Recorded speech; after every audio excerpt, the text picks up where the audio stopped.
Maravilhoso, dois filmes incríveis. Parabéns para todo mundo. A gente tá aí, tá todo mundo mutado, mas tá todo mundo ouvindo a gente. Vou só passar alguns informes antes da gente começar a conversar. Que assim, para vocês ficarem ligados que a gente vai durante O a semana. Rafa tá sem vídeo, parece. Voltou, Aí. isso. A gente vai ter uma próxima sessão na semana que vem. Vamos informar pelas redes sociais assim que tiver confirmado os filmes. Fiquem ligados lá. Se cair, lembrando, acompanhe no Insta, que a gente vai informar por lá o que vai fazer, mas dá o refresh na página que vai voltar. Fé em Deus e vamos embora. Quem quiser entrar pelo WhatsApp lá para saber das próximas sessões, tá no link da bio. Ótimo, a Lu tá pegando aqui nosso fone de ouvido, é importante. Se quiserem mandar perguntas, lembrando, do ladinho do player aí, vocês vão ver uma interrogação, o nosso chat, é por eles que vocês mandam perguntas, é só clicar lá no chat e mandar a sua pergunta que a gente vai responder, vai passar para o pessoal aqui para a gente poder responder, todo mundo, bater papo aqui sobre isso. E aí eu vou apresentar nossos convidados de hoje. Podem desmutar os microfones, todo mundo agora já está ao vivo. Lembrando que a gente está aqui em Belo Horizonte, o horário local são 20 horas. E, bem, pode ir levantando a mão quem for falando aqui, que eu acho que é legal, porque às vezes tem gente que não sabe quem é cada pessoa. A gente tem aí hoje como nosso convidado especial, muito obrigado, o Leandro Lopes, que é jornalista e documentarista. Obrigado demais, Leandro, por ter topado.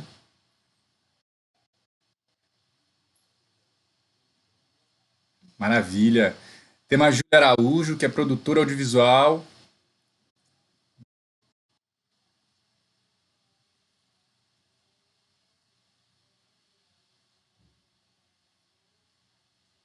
Maravilha. Obrigado, Júlia. A Júlia trabalha no Rio de Janeiro atualmente, né? Eu já bato aí. Leandro está em BH, diretor também. Sempre é bom falar de que, enfim, onde está cada um. Rafael Rodrigues, levantar a mãozinha aí. Rafael Rodrigues, que é publicitário, publicidade, é diretor de arte também, além de ter sido o diretor desse filmaço que acabou de passar, Nova Redenção. Ele é diretor de arte também, montador e diretor de cinema. Está em São Paulo, né, Rafa?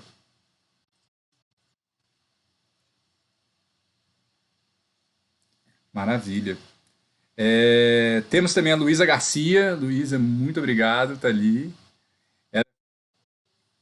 A Luísa é diretora e montadora audiovisual, foi a diretora do Entre Amazonas e Tupis. Obrigado demais. Tá em BH, né, Lu? Maravilha. O Breno Alvarenga, que é roteirista e diretor audiovisual também, além de ter sido produtor do filme. Obrigado demais, Breno.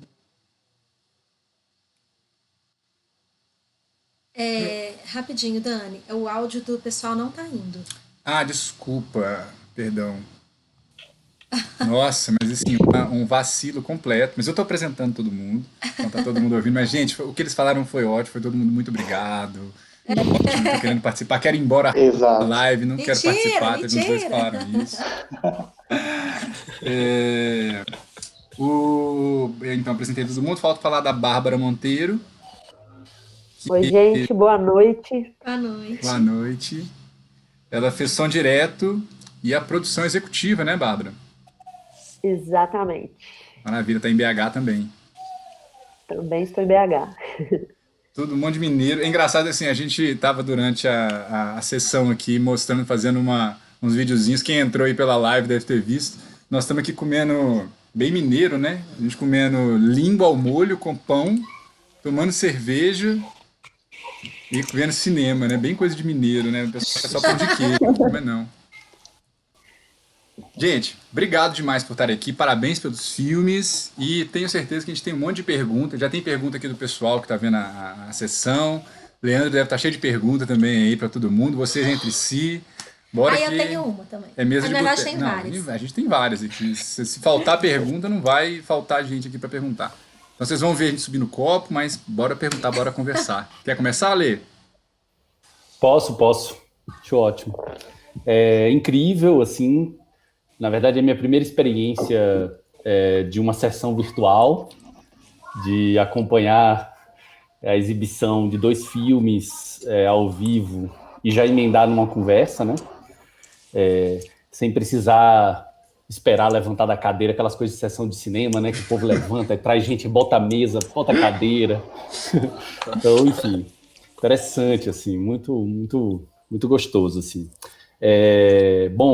Adorei, assim, um dos filmes, né? O Entre Amazonas e Tupis. Eu até cheguei a acompanhar um pouco o processo. Eu sou muito amigo do diretor de fotografia do filme, do Breno Conde. Então eu lembro, assim, na época, de algumas coisas que ele ia me dizendo durante o processo de gravação, né, durante a rodagem do filme, e achei também uma grata surpresa o Nova Redenção, assim, de um lugar que me afeta muito, porque eu sou baiano, né, eu sou de uma cidade que é pouco mais de 300 quilômetros de Nova Redenção, e, portanto, frequentador assíduo da Chapada Diamantina, né, durante toda a minha infância, adolescência. Estive lá recente, tem menos de 1 ano. E, no geral, assim, eu queria fazer algumas observações, se vocês me permitem, obviamente, e emendar as perguntas, né? Especificamente sobre Nova Redenção, assim, é um filme que, enfim, me remeteu àquele lugar. É um lugar onde aquele sotaque, né, daquela região serrana, assim, mas ao mesmo tempo de uma região aguada da Bahia, né, que é um pouco diferente da minha cidade lá, me trouxe muitas lembranças boas, assim, de infância, adolescência. E o que eu fiquei mais surpreso, assim, porque quando eu vi o filme, eu tive a impressão que o Rafael era de lá, né, porque existia ali, de algum jeito, uma certa sensação de pertencimento, assim. E aí depois eu descobri que ele não necessariamente nasceu lá, eu não sei como é que é a sua convivência com aquele lugar, mas a presença da musicalidade, a abertura do filme com a feira, né? A feira é algo muito potente, assim, para as cidades nordestinas, sobretudo do interior. Então aquela sonoridade, assim, de um alto-falante ao fundo, e a própria musicalidade, assim, uma coisa meio arrocha que o filme tem, né, uma trilha arrocha, assim, enfim, em alguns momentos tem um pouco do forró eletrônico, assim, aquele sotaque, sobretudo da Alaide, assim, falando coisas como novinha, né, umas coisas que são muito desse lugar. E aí, para começar, assim, se eu puder abrir essa primeira pergunta, eu queria direcionar um pouco para o Rafael, e queria que você falasse um pouco dessa sua experiência, assim, de enfrentamento desse lugar, né? Porque, de algum modo, eu acho que o seu filme, uma das coisas ricas que ele me trouxe, e eu estou falando isso como experiência de espectador, né? Obviamente, é perceber um Nordeste enquadrado de uma maneira diferente, assim, do que a gente costuma ver no cinema, né? Como que foi isso? Você frequentou lá? É um lugar que você vai sempre? E de que modo que você enraizou um pouco essa sensação de pertencimento daquele lugar? Bom, tá funcionando o áudio aí, tranquilo? Perfeito. Perfeito. Tá, legal. Então, antes de fazer o filme, né, antes de produzir, eu nunca tinha ido à Chapada Diamantina. A minha mãe já morava lá, ela é do Nordeste, né, ela é do Piauí, veio para São Paulo nova, assim, eu nasci aqui, ela continuou morando aqui, e mais ou menos uns 4 anos ou 5 ela decidiu voltar pro Nordeste, mas aí ela voltou pra Chapada com meu padrasto e minha irmã. E ela já morava lá e eu nunca tinha ido. E aí, esse filme, ele foi o meu projeto final de graduação na UFRJ, no curso de comunicação, e então eu já tinha esse desejo muito de visitar ela, né, de conhecer o lugar onde ela morava. A gente se falava muito, ela me mandava muitas imagens, me contava de como estava sendo a vida dela lá. Então eu acho que o desejo de fazer esse filme nasceu principalmente desse movimento meu de mergulhar nesse universo que minha mãe estava vivendo, assim, que é a Carol, né, é uma das personagens do filme. E enfim, então eu acho que o filme acaba sendo, pra mim, pra Júlia também, que fez a produção, e pra Carla, a gente nunca tinha ido à cidade de Nova Redenção, então eu sinto que a cidade também foi assim como eu imagino que seja pro espectador, pra gente também foi um processo de descoberta, assim, de viver aquela experiência de estar naquele lugar e toda essa questão da musicalidade, da sonoridade daquele lugar. Claro que tem alguns aspectos que são muito importantes para essa nossa experiência na cidade, que é o fato da minha mãe já tá morando lá, né, há uns 2 anos. Então ela conhece, é uma cidade muito pequena, tem 9 mil habitantes. Então todo mundo se conhece, e a gente teve o Gão, que infelizmente não pôde estar aqui agora, mas o Cal era alguém que nasceu em Nova Redenção, ele conhecia todo mundo. Então, acho que essa experiência de estar naquele lugar passou também por essas pessoas que estavam com a gente na produção do filme, assim. A minha mãe, mesmo sendo uma personagem do filme, ela também estava com a gente o tempo inteiro. Então, ela fez meio que produção também, sabe, do filme, assim. Ela foi uma produtora local também durante a produção. Enfim. Quanto tempo de isso, rodagem assim. E quanto tempo vocês ficaram na cidade? A gente ficou... Então, é muito cinema de guerrilha, assim, né? A gente... o filme foi eu, Júlia e Carla, né? A Carla é a fotógrafa do filme e a Júlia é a produtora. E eu fiz a direção. A gente morava no Rio, elas ainda moram. Eu morava no Rio, a gente foi pra Nova Redenção nas férias dos nossos trabalhos, assim. Então a gente tinha 20 dias livre, né, pra fazer esse filme. E foi o que a gente teve de experiência lá. Foram... Quanto tempo foi, Júlia? Foi uns 20 dias? 15? Eu acho que a gente ficou 2 semanas lá, contando. É porque a gente foi da primeira vez. Quando a gente foi filmar, a gente foi de ônibus do Rio até lá. Foi e voltou de ônibus, então também teve esses dias de ida e volta do Rio para lá. Eu acho que o tempo que a gente ficou lá foi uns 15 dias, umas 2 semanas, direto lá na casa da mãe da Carla, que é a mãe do Rafael. Foi isso. Maravilha. Júlia, você que toma banho de mangueira ali no final também, não? Sou eu. Ela e a Carla, né? Eu e a Carla, que fez a direção de fotografia.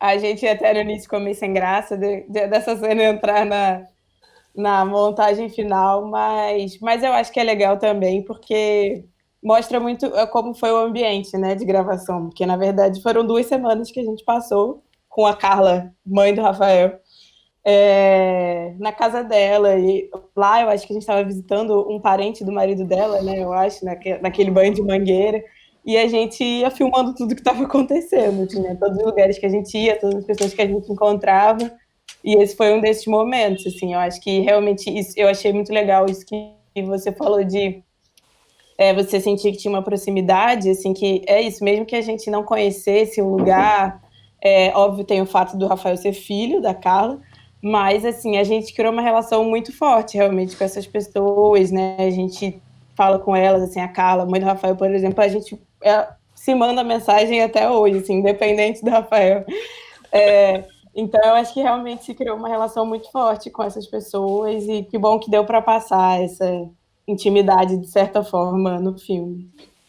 Legal, só comentar uma coisa rapidinho assim, sobre isso, que até o fato, né, pensando aqui agora, o fato de vocês, enquanto figuras que estão ali filmando aqueles personagens, né, vocês quando se colocam dentro do filme, isso parece que mostra o tanto que vocês entraram realmente naquele universo, não tinha como não entrar ali, né, pelo visto, né, e assim, você tomar um banho de mangueira com a pessoa que você está entrevistando ali é tipo o ápice de você entrar dentro do filme também, né, junto com ele, né.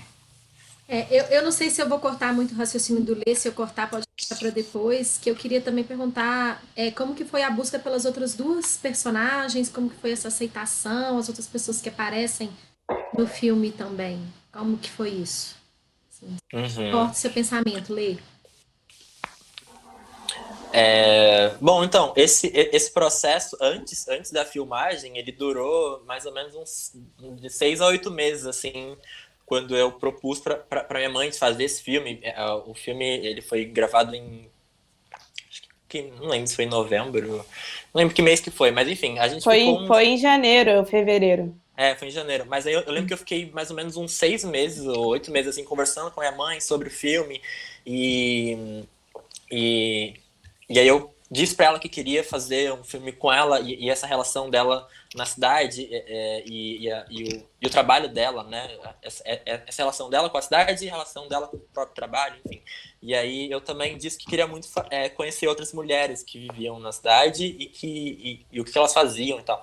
Então, na verdade, eu fiquei em contato com a minha mãe e com o Gão, que é o produtor local, conversando muito, assim. E eles me traziam pessoas que eles conheciam, que eram muito próximas deles. E a Leide, por exemplo, ela agora não mais, porque minha mãe se mudou, mas ela era vizinha da minha mãe, assim. Elas moravam uma casa do lado da outra. Elas eram muito amigas também. E aí minha mãe me contava muitas histórias. Foram alguns meses de trocas de vídeo, assim, ela mandava vários vídeos, porque elas ficaram muito empolgadas com a ideia de serem filmadas, de estarem num filme, assim. Eu acho que isso foi um ponto muito interessante para mim, particularmente, que não foi só, eu sinto que elas abraçaram essa possibilidade de viver uma experiência cinematográfica, assim, e elas curtiram muito, então... minha mãe falava o tempo inteiro, eu descobri um lugar que a gente pode filmar e não sei o que, enfim. Aí a Laide, ela já topou muito, muito de cara, assim, quando minha mãe conversava com ela fazia meio essa ponte entre eu e a Laide, assim. E aí eu conversava com a minha mãe, perguntava as coisas da Laide, ela me contava coisas, enfim. Rolou alguns meses desse processo de eu conhecendo ela virtualmente, né?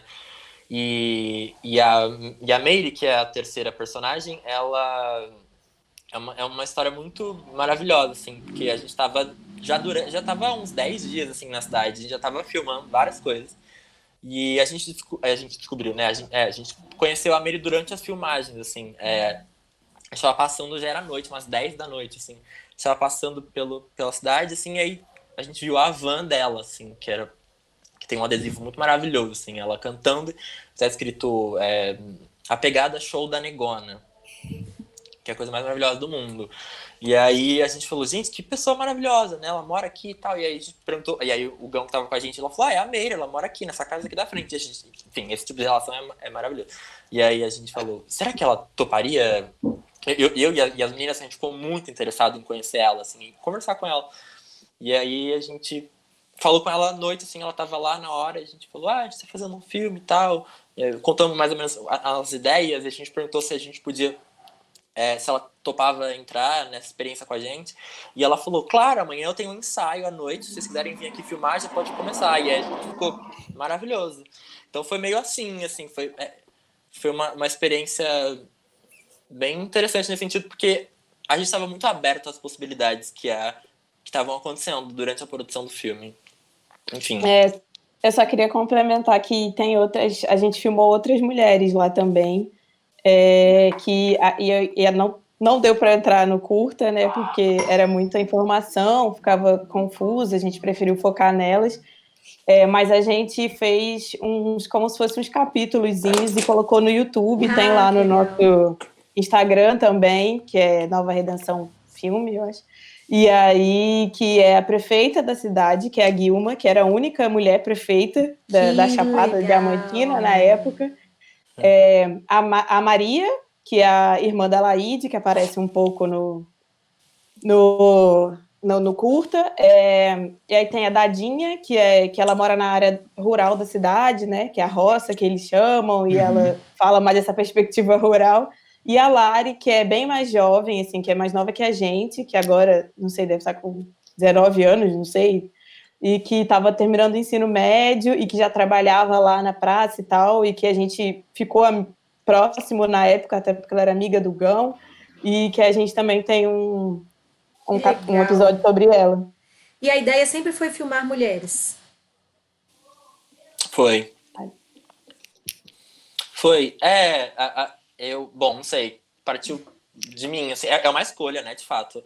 A gente quis filmar mulheres, principalmente, eu acho que por uma questão de... Bom, para mim, particularmente, porque eu sempre fui muito próximo da minha mãe, eu sempre fui muito próximo, né, de mulheres, enfim, a minha família é minha mãe e minha irmã, então me interessava muito fazer esse recorte de gênero nesse documentário, somente para sentir a relação dessas mulheres com uma cidade que é muito pequena, que é dentro do interior.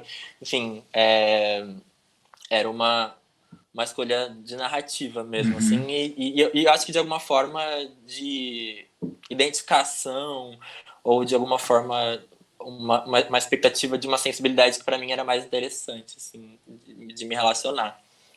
E eu e a Carla, né, a gente sempre faz filmes juntas, a gente, todos os curtas que a gente já tinha feito e tal, todos se relacionam com essa questão das mulheres, e é isso que a gente procura pesquisar e tal. E também foi muito legal isso, porque eu acho que, assim, a gente com uma visão do Sudeste, né, do Rio de Janeiro, da cidade, principalmente de ser a cidade de grandes capitais, né, indo para o interior, foi muito interessante também ter outras visões, né, de mundo, assim, nesse sentido, até, tipo, da prefeita, que era uma mulher, da Lari, que era uma menina super nova e que estava conhecendo várias questões políticas e sociais que ela contava pra gente a partir do que ela via na internet, que eles debatiam lá na escola também.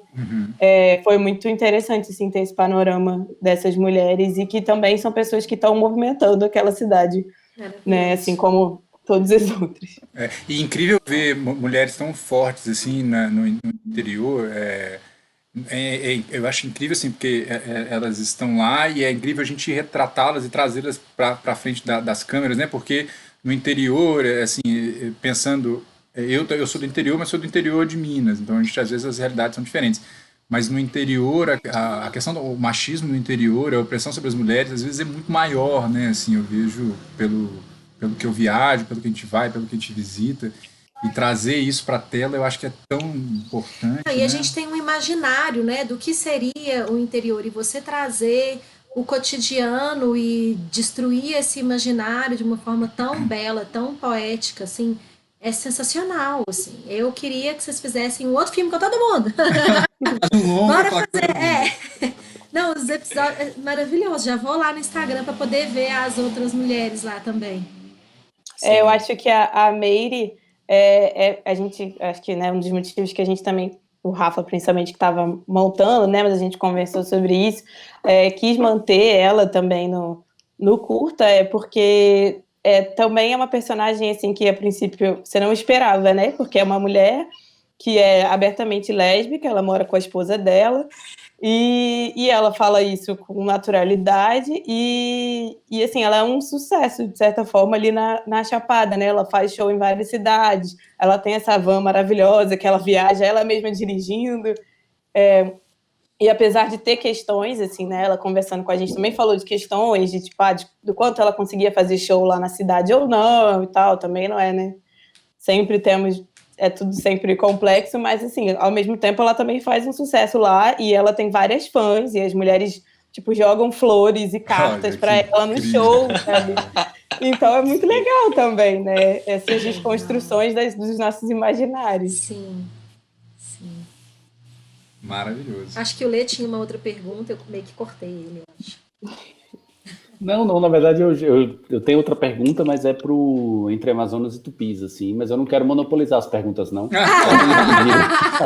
Gente, quem está assistindo também já está acostumado, quem já viu nas outras sessões, quem hoje é a primeira sessão, isso é igual mesa de boteca, a conversa passa para um, a bola vai para o outro, se os meninos do outro filme também tiverem alguma pergunta, Já tem pergunta aqui no chat. Já tem pergunta no chat, tem pergunta para todo lado, se deixar a gente fica até meia-noite.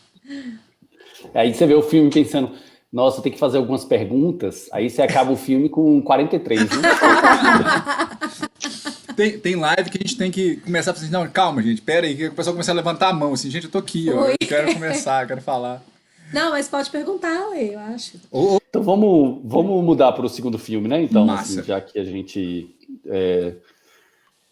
já que eu tô com essa oportunidade, com essa bola toda para falar mais. Foi muito bom rever o Entre Amazonas e Tupis, eu já tinha visto algumas semanas, assim, acho que vocês disponibilizaram ele, enfim, por alguma razão eu encontrei ele nas redes sociais, assim, há algum tempo, e eu fiz uma experiência diferente, porque o Nova Redenção eu vi hoje, mas mais cedo, para começar a elaborar, né, o pensamento sobre o filme, mas o Entre Amazonas e Tupis eu quis esperar para rever só agora durante a sessão, assim.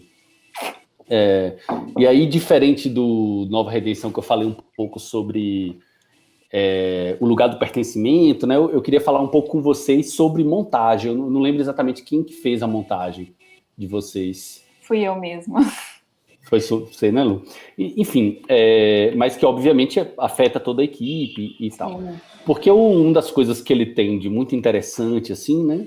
Pensando... E eu acho que os dois, eles se combinam muito, né, nesse lugar do documentário dessa lente observadora, né? E é curioso, assim, porque você vai se identificando muito com alguns dos personagens, tanto de um filme como do outro, justamente porque, sei lá, me causa a impressão um pouco de uma câmera sem nenhum tipo de julgamento, assim, né? Uma câmera meio bem clássica, assim, desse documentário de observação. Mas, especificamente, o Entre Amazonas e Tupis tem uma coisa incrível que é essa abertura e esse fechamento, assim, né? Quer dizer, vocês seguem uma ordem cronológica, assim, dos acontecimentos do filme. Enfim, não dá para... Me parece harmônico também, quer dizer, se você pensar que ali você tem mais ou menos uns 6 tempos diferentes, né? Você tem a segunda, você tem a terça, você tem a quarta, você tem a quinta, você tem a sexta e tem o sábado, que é um pouco esse lugar da construção, né, da organização do tempo. Mas a gente sabe que na montagem nem sempre isso é muito fácil, assim. Então, uma das primeiras curiosidades que me despertou ao revê-lo agora foi imaginar o que existe de real, o que existe de enquadrado, de fato, nesses 6 tempos, e o que existe de desenquadrado nesses 6 tempos. Ou seja, existem imagens na terça-feira que é de quarta, né? Existe imagem na sexta, que na verdade é da segunda, e que de algum modo, né, na hora da montagem, ele dialogou mais naquele momento, e aí a gente dá aquela roubadinha na montagem, né, para dar essa evidência. Enfim, eu queria saber um pouco como é que foi essa separação temporal, né? Se vocês já imaginavam isso desde o pré-roteiro, dessa construção, né, da rodagem do filme, e se existe um certo roubo ali, embora aparentemente isso não fique muito claro, né? Uhum. Eu lembrei do Comolli, assim, que ele fala que a gente precisa, para ver um documentário, sobretudo um documentário de observação, a gente precisa acreditar nele, né? Mas não pode deixar de duvidar nunca também, ao mesmo tempo. Gente, enfim. só um minutinho. Posso só interromper rapidinho? Eu vou ter que trocar a transmissão lá no site. Isso aí. Yay! Gente, o eu, YouTube caiu, isso é bizarro. Quando o YouTube cai, é porque algo no mundo não está certo, sabe? Assim, Bolsonaro, Trump e o YouTube caindo, cara, realmente, assim, deu bug no mundo, restarta o planeta que tá errado. Sim, Por favor. Mas é isso, o papo tá ótimo. O Lê fez uma pergunta, eu acho que deve ter parado no meio da pergunta dele. Tadinho. Todo mundo na sala ainda, isso é incrível, gente. Obrigado por ter ficado, tá todo mundo na sala. Maravilhosos. E é isso, vocês podem continuar com a resposta. Se quiserem continuar com a resposta, emendando com o que foi da pergunta também um pouco, assim, para o pessoal ter ideia do que é, do finalzinho. Tá.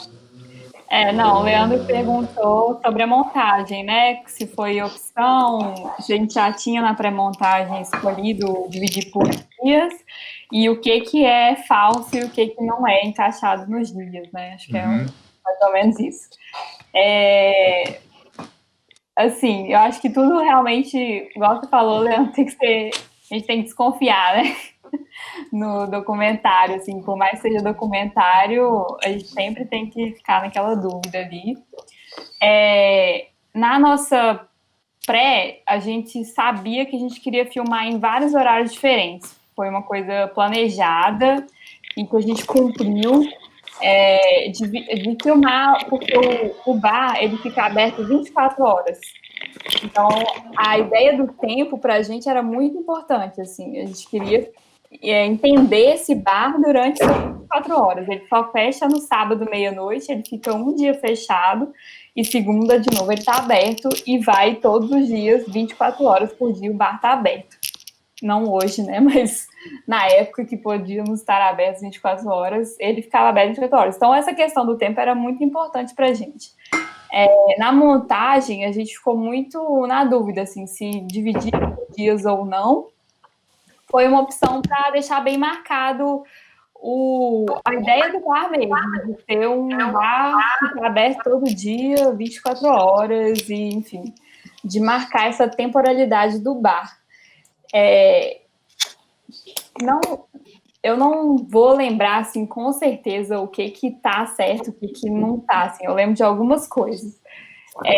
Mas o que a gente tentou pegar na essência é o que aquele dia significava, porque a gente viveu todos aqueles dias. A gente realmente viveu segundas, a gente realmente viveu terças, a gente viveu quartas. Então, a gente sabia como era cada dia e como era cada horário. Então, assim, tinha hora que estava muito cheio, tinha hora que, de repente, esvaziava. De noite, da madrugada, tinha aquelas pessoas, mas alguns são realmente verdadeiros. Então, assim, se você pensar a quinta, tinha aqueles 2 caras que ficam no balcão, que falam sobre o batom que eu passei e tal, e do outro lado tinha aqueles professores que discutiam sobre Foucault. Aqueles 2 momentos, eles aconteceram mesmo naquele dia, foi o mesmo dia, não na mesma hora, claro, que a gente só tinha uma câmera, mas eles aconteceram no mesmo dia real, assim. Existiam esses personagens tão diferentes no mesmo dia, numa quinta-feira bem de noite, assim. Então, nem tudo é falso, mas eles estão conversando com o que acontecia no dia, assim. Eu não sei se eu consigo lembrar de mais algum que era no mesmo dia, não sei se Breno ou Bárbara conseguem ter essa memória, assim, mas muitos deles aconteceram naquele dia mesmo, ou então a gente tentou pegar o espírito do dia, assim. Eu acho, Lu, que remete também um pouco da produção do filme, que a gente tentou, foram 9 dias, se eu não me engano, que a gente gravou, e a gente tentou abarcar todos os dias da semana. E a pré-produção também, quando a gente começou a frequentar o bar, eu lembro de um movimento do tipo assim, não, mas se vocês vierem na terça de manhã, vocês vão conhecer não sei quem, porque não sei quem vem terça de manhã. E aí muda o garçom também, muda a equipe. Então, assim, a gente foi... não é um bar que ele fica aberto 24 horas, né? Então, a gente ficou perdido, assim, o que nós vamos fazer? Vamos conhecer todos os dias. E realmente tem uma frequência, tem pessoas que vão religiosamente ao bar, tem gente que vai todo dia, tem gente que vai todo dia no mesmo horário, que tem o copinho e uma intimidade com o garçom. Então, assim, foi tentando abarcar esses personagens, essas pessoas que a gente acabou conseguindo achar ou, né, inventar um padrão ali para os dias da semana. Falando disso dos personagens, tem uma pergunta aqui do Arthur Senra, que eu vou ler aqui para vocês. É para os 2 filmes, tá?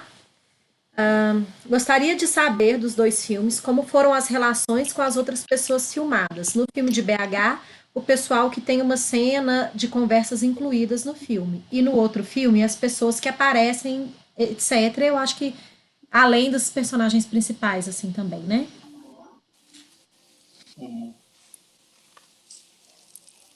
Pode falar. Bom, vou começar falando, então. Ou quem quiser. Tá bom. Do Entre Amazonas e Tupis, assim, eu acho que a gente tem 2 tipos de personagens, um pouco que são aqueles que são formalmente entrevistados, né? Que acabou indo mais um pouco para o final do filme. E a gente tem aquelas pessoas que foram meio que descobertas, assim, na hora. A gente chega lá no bar, vê as pessoas conversando e fala, acho que aquele pessoal ali pode ser uma boa de ser filmado. E aí foi interessante porque tem pessoas ali que a gente colocou o microfone um pouco perto delas, né? A gente fez essa ação de colocar a lapela na cerveja das pessoas que estavam tomando ali. Então a gente se afasta, a gente coloca a câmera mais longe, a equipe fica mais longe, deixa o microfone ali perto, e aí depois de um tempo, sei lá, de meia hora, 40 minutos, a gente percebe que aquelas pessoas vão esquecendo um pouco a câmera, vão esquecendo que estão sendo filmadas, e aí isso foi legal, porque acaba entrando no filme muita coisa que parece muito espontâneo, assim, né, uma conversa de bar mesmo, mas, claro, com todo cuidado de chegar antes, perguntar se podia filmar, se tinha interesse, né, assinar um uso de imagem, enfim, mas todas as pessoas, claro, que estavam ali, estavam cientes, estavam sendo filmadas, né, então a gente teve esse cuidado de deixá-las bem à vontade, assim. Que as pessoas às vezes perguntam assim, como que o cara falou isso no filme, não sei o quê, vocês filmaram escondido? Não, tava todo mundo avisado.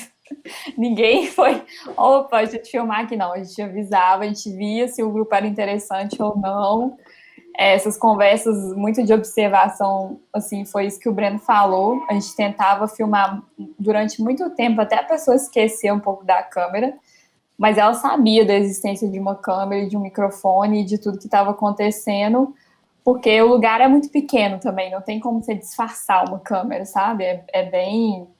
Não sei se quem já foi lá, acho que tem uma noção do espaço, assim, realmente é um corredor entre as duas ruas, assim, e que não tem como você não ver uma câmera, mas as pessoas se acostumam com a presença dela, assim.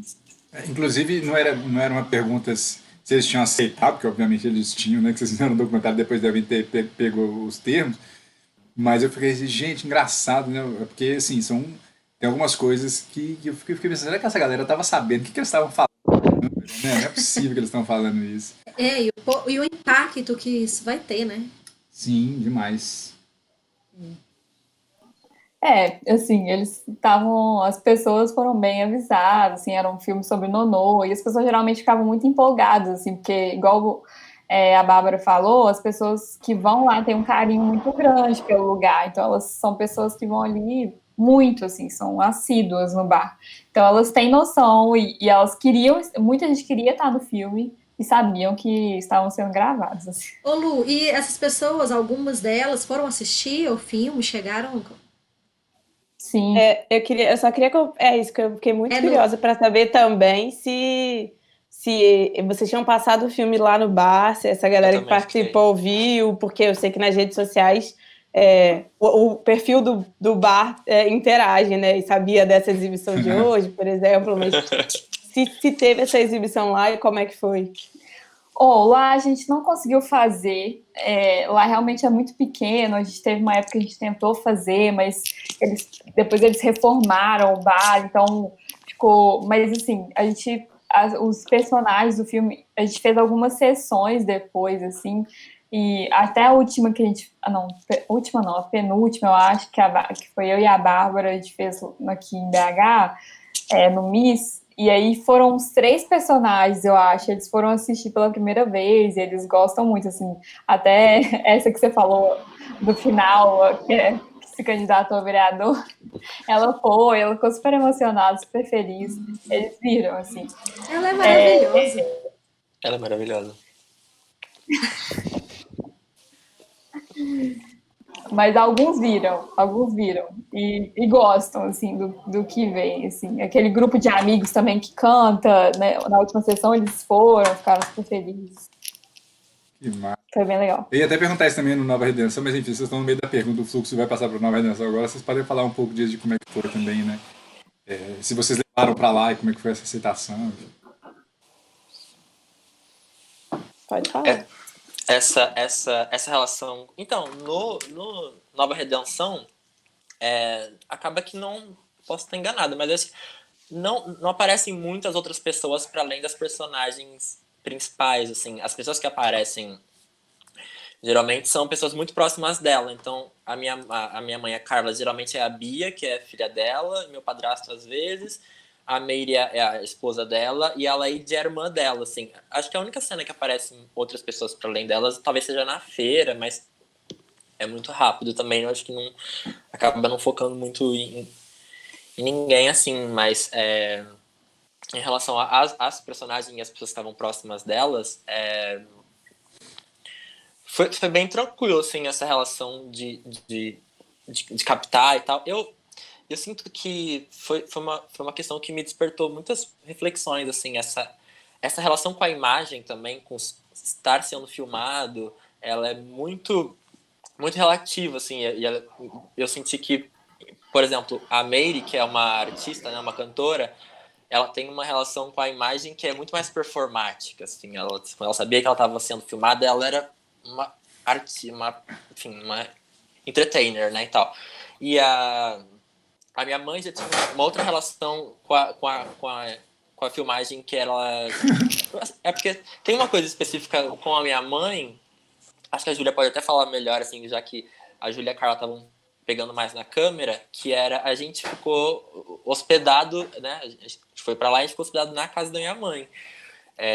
Então a gente passou 15 dias filmando com ela, estando, né, acordando, almoçando, né? Então tinha momentos que a gente olhava e aí teve inclusive algumas cenas que a Carla e a Júlia captaram que eu não tava. E não sei, e esse processo de alguma forma de captação e de direção, ele foi muito colaborativo, assim, todo mundo teve a liberdade. Eu filmei, a Júlia filmou, enfim, todo mundo pegou na câmera, todo mundo propôs cenas e tal, e minha mãe ficou muito empolgada com a possibilidade de ser filmada, né? Então, ela fala isso até hoje, ela fala, eu tava me achando uma estrela, eu sou uma estrela, não sei o quê, né? E é maravilhoso, porque até hoje, a gente filmou o filme em 2 anos, até hoje é muito interessante, assim, como ela fala assim, eu tô tão feliz com o filme que você fez e tal, e nossa, todo mundo comenta na cidade, então é outra relação, né, com fazer cinema, assim, vou estar num filme, e a Laíde, por exemplo, a Laíde, ela é deficiente visual, né, e então era uma relação muito mais delicada de filmar com ela sabia que a gente estava fazendo um filme, ela sabia que estava sendo filmada, mas tinham várias questões muito delicadas, assim, no dia a dia, porque a gente perguntava, às vezes, se tudo bem ela tá sendo filmada sem óculos, enfim, a Júlia pode falar melhor também dessa questão da captação com as mulheres, assim. Eu acho que algumas coisas são bem legais de pensar isso, né? E até o que eles falaram de se sentir à vontade com a câmera, porque eu acho que a gente sentiu também muita diferença com a Meire. Eu acho que tanto tem a questão dela se colocar para a câmera de uma outra forma, pela relação de ser música, de cantar, né, de ser cantora e tal, mas também por essa intimidade, né? Porque a Meire a gente foi lá poucas vezes, né? Foi lá umas, sei lá, 2, 3 vezes conversar com ela, realmente uma coisa mais de sentar e dar entrevista e se conhecer. E como o Rafa falou, com a mãe dele, a gente estava lá, assim, tem uma cena que a Carla tá ensaiando com a Bia por trás de um lençol. Aquele lençol, na verdade, era o que separava a minha cama e da Carla, da mesa de costura da Carla, mãe do Rafael. Então, aquilo foi, tipo, a gente acordou um dia e ela estava ensaiando com a Bia, sabe? E aí a Carla começou a filmar. Então, acontecia muita coisa assim, que a gente filmava elas o tempo todo, né? E até essa sensação, talvez, da mãe do Rafa de se sentir estrela, porque a gente andava com ela na cidade, filmando ela andando na cidade, e todo mundo via isso, né? E a Laíde também, como ela era vizinha, a gente ficava indo lá toda hora, a gente estava o tempo todo lá, a gente estava lá almoçando e a Laíde e a Maria chegavam na casa da Carla, então, assim, a gente estava tendo uma relação de estar o tempo todo com elas, de ir na casa delas, da Laíde mostrar a casa toda, mostrar as coisas que ela gostava, até a coisa das bonecas, assim, é uma coisa que a gente não sabia antes de ir lá, e ela quis mostrar pra gente, depois de alguns dias, quis mostrar pra gente as bonecas e tal. Então, foi uma relação realmente que foi se construindo e elas foram ficando mais à vontade do que talvez a Meire, que ainda não criou essa relação de intimidade com a gente. Mas sobre a exibição, eu acho também muito legal de falar que a nossa primeira exibição foi lá em Nova Redenção. A gente filmou em fevereiro, né, que eu acho, janeiro ou fevereiro, e voltou lá para exibir no início de dezembro do mesmo ano, de 2018. E que foi muito, assim, era uma coisa que a gente já sabia desde o início que era o que a gente queria fazer, a primeira exibição ser lá, até por essa participação da cidade, né? Eu acho que essa exibição foi com a ajuda da Secretaria de Cultura, que foi lá no auditório da cidade. A gente, como a gente falou antes, a gente já tinha conhecido a prefeita e tal. Então, a gente teve uma participação grande de muitas pessoas da cidade, né, que estavam sabendo do filme e tal. E a gente queria fazer essa primeira exibição lá, e a gente passou lá realmente, e além de fazer a exibição, a gente meio que fez uma oficina de audiovisual também com uma galera da cidade, que também foi muito legal, assim, da participação deles se interessarem, sabe? Eles contaram várias coisas da cidade, fizeram um dos curtas que eles fizeram sobre uma praça da cidade que tinha uma importância histórica, e a outra galera, que era uma galera super jovem também, questionou várias coisas, assim, fez um filme questionando coisas, né, sobre a cidade. Então foi muito legal, assim, de ver a participação, né? No dia da exibição eles foi uma galera assistir, né? Todo mundo foi assistir, as personagens também foram, né? Todo mundo que filmou com a gente. Então é muito legal ter essa relação com a cidade. E eu acho que uma coisa até que o Rafa tinha falado antes, assim, entre a gente, é que o pessoal da cidade participa muito nas redes sociais também, no Facebook, responde, comenta e compartilha. Então isso era muito importante para a gente, que eles gostassem, né, do que a gente estava fazendo e tivesse essa troca de realmente a gente estar fazendo alguma coisa que fosse importante para eles também. Massa. Massa demais. Gente, para te contar, tinha tanta pergunta aqui e a gente assim, tem que ir olhando o horário e olhando como a gente vai conduzindo as coisas, né? Mas ainda temos tempo, tá? Tô só comentando isso porque a gente vai ficando meio aflito porque a minha pauta aqui estava grande. Mas bem, a gente conversou hoje, eu acho que a pergunta que foi feita foi, não foi? Rolou, não rolou? Acho que rolou. Eu estava conversando com o Lei hoje, foi uma coisa que a gente entrou no Insta, eu queria trazer agora, porque eu acho que é um momento também que tem muita gente assistindo, enfim, e eu acho que é legal de trazer isso, que uma das coisas que chamou muita atenção, né, dos filmes é que são feitos, os dois são feitos a partir também de incentivos de catarse, né, e eu queria perguntar, uma pergunta para os dois, assim, né? O que vocês viram de dificuldades? Enfim, a gente conversou um pouco na live, mas enfim, aqui a gente pode expandir um pouco também. O que vocês sentiram de dificuldades, como conseguiram? Enfim, contar um pouco desse processo, como foi para cada um de vocês. E a gente debateu um pouco sobre isso, assim, sabe? Acho que passa por outros lugares também, né? Mas... E de dificuldades, assim, perrengues com relação a isso, perrengues nas produções também, isso também sempre chega aqui perguntas pra gente, quais foram as maiores dificuldades e... Sei lá, a gente pode entrar para esse lado agora, eu prometo que eu quero voltar com perguntas sobre os filmes também, inclusive, assim, de feitura, porque eu tenho tanta coisa para perguntar. Senão vai ter que responder no grupo de WhatsApp depois.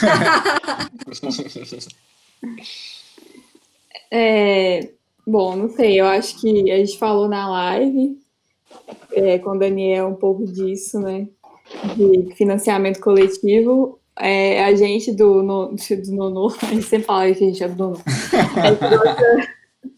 A gente gosta sempre de falar da Evoé, que é o site que a gente fez nosso financiamento. Foi muito importante para a gente, foi a forma de visibilizar o filme, porque eu acho que foi uma forma que a gente quis fazer de, enfim, pagar as pessoas que estavam participando, fazer um filme massa e tal. Eu acho que a gente que faz cinema, a gente quer fazer uma coisa que seja completa, assim, que a gente possa pagar as pessoas e que elas possam trabalhar do jeito massa. E aí foi uma forma da gente fazer o filme, assim. Foi um processo que é muito interessante. Eu acho que o Leandro falou isso na live com o Daniel também, de, tipo, criar relações, assim, com pessoas, porque pra gente foi um trabalho de formiguinha, assim, de ir conversando com as pessoas, tipo, galera, a gente tá fazendo um filme, tem um financiamento e tal. E o nosso teve um adendo que foi pela Lei Rouanet também, então tanto pessoa física que fazia, como é que chama? Bárbara, você lembra? Declaração. Uma parte do imposto de renda de algumas pessoas físicas pode ser destinado para a Lei Rouanet, para a cultura. Uhum. Então, eu não lembro as regras especificamente, acho que era o imposto de renda completo. Não tinha essa história. O completo você pode doar 6% do valor na época, não sei como está agora. E para empresas que são lucro real, pode doar 4% do valor do imposto. Não sei se mudou alguma coisa, eu vi que tinha mudado, mas na nossa época era assim, né? E é abatido 100%, se eu não me engano, né? Desses 4%, isso dá... A empresa ou a pessoa física doa esse valor e depois, na hora que ela for pagar este imposto, ela recebe de volta o valor 100%. Então, ela não tem que tirar do bolso, né? Entendi. Então, para a gente também, eu acho que foi muito importante a gente educar as pessoas a entenderem a Lei Rouanet. Hoje em dia nem chama mais Lei Rouanet, né? Lei de incentivo. Mas, porque há muito preconceito, né? Quando se fala Lei Rouanet, as pessoas já ficam assim, ai meu Deus, mamando na teta do governo, né? E, E a gente teve esse processo de educar, de mostrar que é uma lei que é muito importante se ela for bem usada, né, e que dá para movimentar muito produção audiovisual, né? Então a gente conseguiu 53% da verba com essa renúncia fiscal, né? Então foi muito bom. As pessoas falaram, gente, eu não sabia que eu podia doar, eu não sabia que eu tinha essa opção, e agora que eu fiz com o filme de vocês, eu vou fazer sempre. Então foi muito interessante isso também. E saber que isso pode vir, né, nesse âmbito federal, porque a lei de incentivo é no âmbito federal, né, mas dependendo do estado, tem no âmbito estadual, tem no âmbito, no caso municipal também, eventualmente em alguns municípios. Mas, bom... Mas aí pessoa física eu acho mais difícil, né? No caso do ICMS ou no caso do ISS. É mais complicado, a pessoa física não paga, Não né? paga, Não paga. Isso é só, a pessoa física seria só a Lei Rouanet mesmo, né? Lei federal. Lei federal, E aí é só o imposto de renda. No nosso caso, foi só o imposto de renda. Mas foi bem massa, assim, foi igual eu falei, trabalho de formiguinha, de ir falando com a galera, tipo, gente, estamos fazendo um filme. E foi um jeito massa de fazer nosso primeiro filme, assim, porque, tipo, a gente sempre fica pensando, né, como fazer um primeiro filme? Pede pros amigos, gente, tipo assim, pede ajuda, pede o financiamento coletivo, é todo mundo ajudando para fazer uma coisa que a gente acreditava, assim, foi legal por isso, assim, todo mundo acreditou nessa ideia nossa, e foi muito importante pra gente na época, foi bem legal. Eu acho que ajudou também o fato do Nonô ser um bar muito querido, né, um bar muito, assim, as pessoas amam o Nonô, e quando falam, vamos fazer um filme do Nonô, as pessoas embarcaram com a gente na ideia mesmo. Teve até um amigo nosso que é dono de uma outra rede de bares. Na verdade, a família é dona de vários bares, inclusive o Leandro conhece o Hernani, né? O Leandro, que a gente comentou uma vez. E aí ele também. A referência dele foi o Nonô, assim. Ele falou que ele queria fazer um documentário também sobre o bar. Cara, o filme O Entre Amazonas e Tupis, que era sobre o Nonô, e enfim. Queria fazer um aqui também. Aí vira referência. Eles têm uma rede grande, né, de relacionamentos também, né? Massa. Rafa, e aí, vocês? Acho que a Júlia pode falar melhor disso. A gente fez o financiamento coletivo para finalização do filme, porque a parte de filmagem a gente foi do nosso bolso mesmo, assim, né? Que na verdade os gastos foram muito mais de transporte até lá, que equipamento, etc. Era coisa que a gente tinha também, as nossas câmeras, o Rafa pegou o microfone emprestado com uma amiga, foi assim também, com os amigos. E aí, quando a gente voltou depois para a montagem do filme, a gente fez um financiamento coletivo no site Benfeitoria, que também eu acho que isso que eles falaram também, né, da visibilidade, foi muito importante para isso, assim, principalmente que a gente conseguiu visibilizar o projeto. A gente também chegou... E muitas pessoas de Nova Redenção também depois, né, foi descobrir que elas já conheciam, chegou nelas com isso, porque a gente criou página no Facebook, etc., começou a divulgar o filme, começou a falar sobre as personagens, e a gente foi chegando em várias pessoas e tendo noção também do quanto o projeto estava impactando na cidade, né, nas pessoas, e os parentes dessas mulheres, etc., e em outras pessoas também. A gente conseguiu o valor para finalização a partir do Benfeitoria. E aí também, para conseguir a finalização, a gente também usou o edital do CTAV, que é um edital que o Centro Técnico do Audiovisual, que também é federal, ele abre algumas vezes por ano, que eles dão ajuda em equipamento, e tem um outro edital, que foi que a gente passou, que é para mixagem.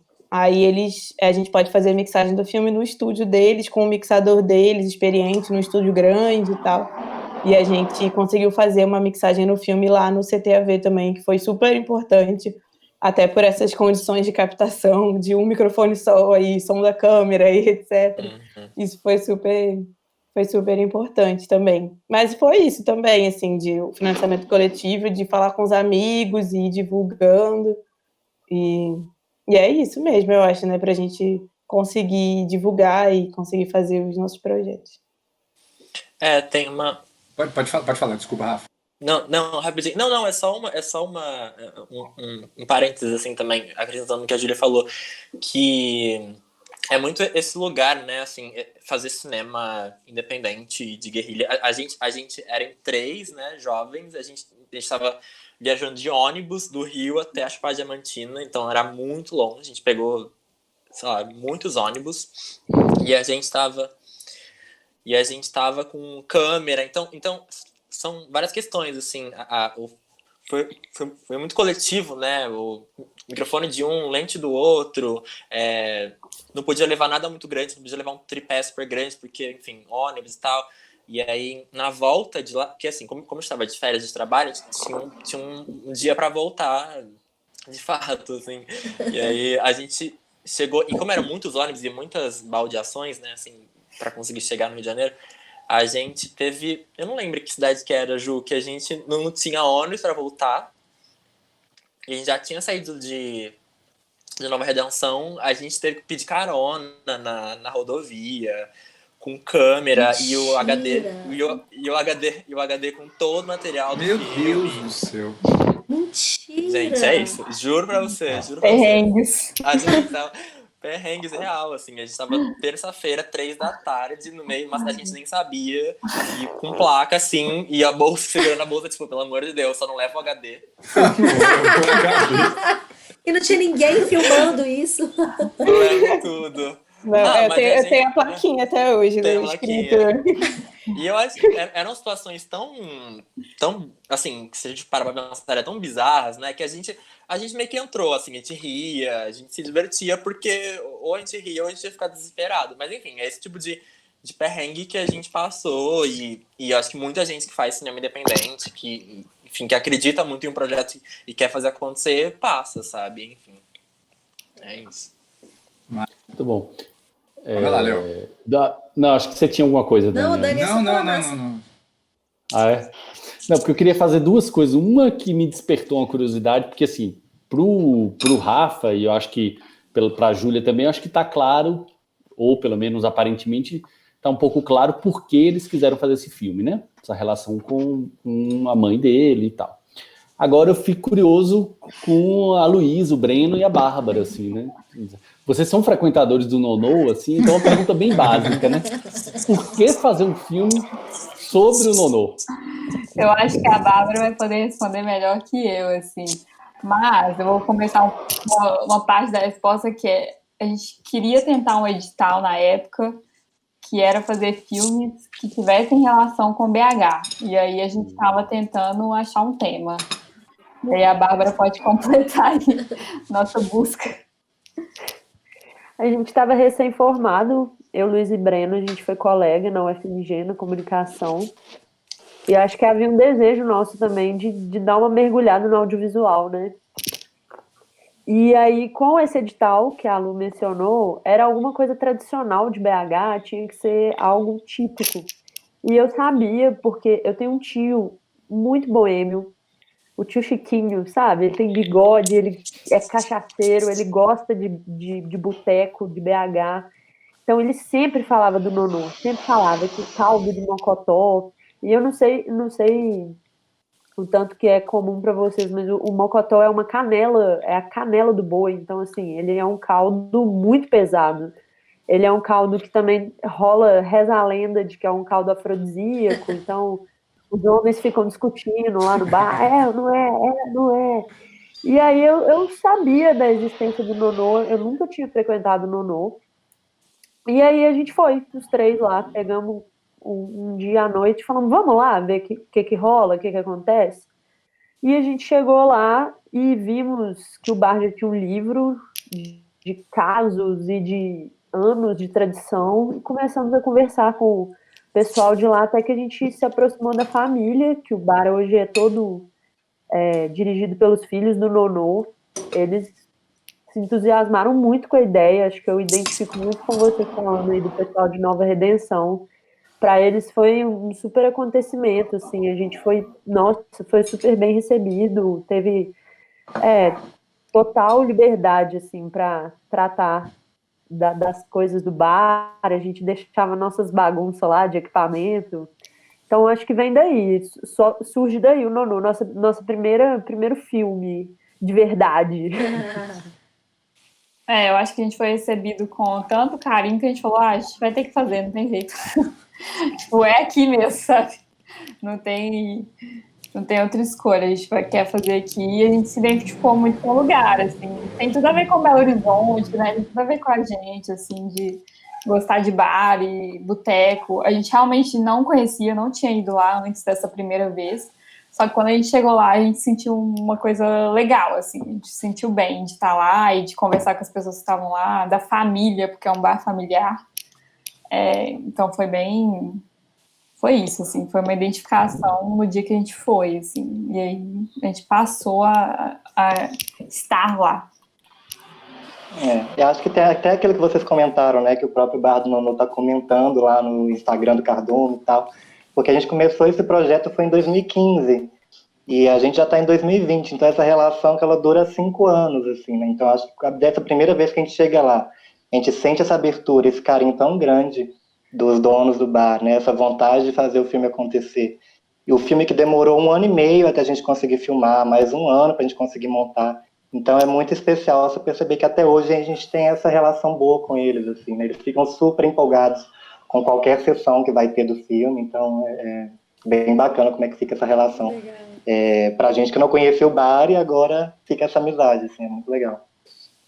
É uma das sensações que eu tive, assim, é muito engraçado, né? Que é esse sentimento de encontro, assim, que o curta tem, né? Em tempos de pandemia, assim, isso é quase perverso.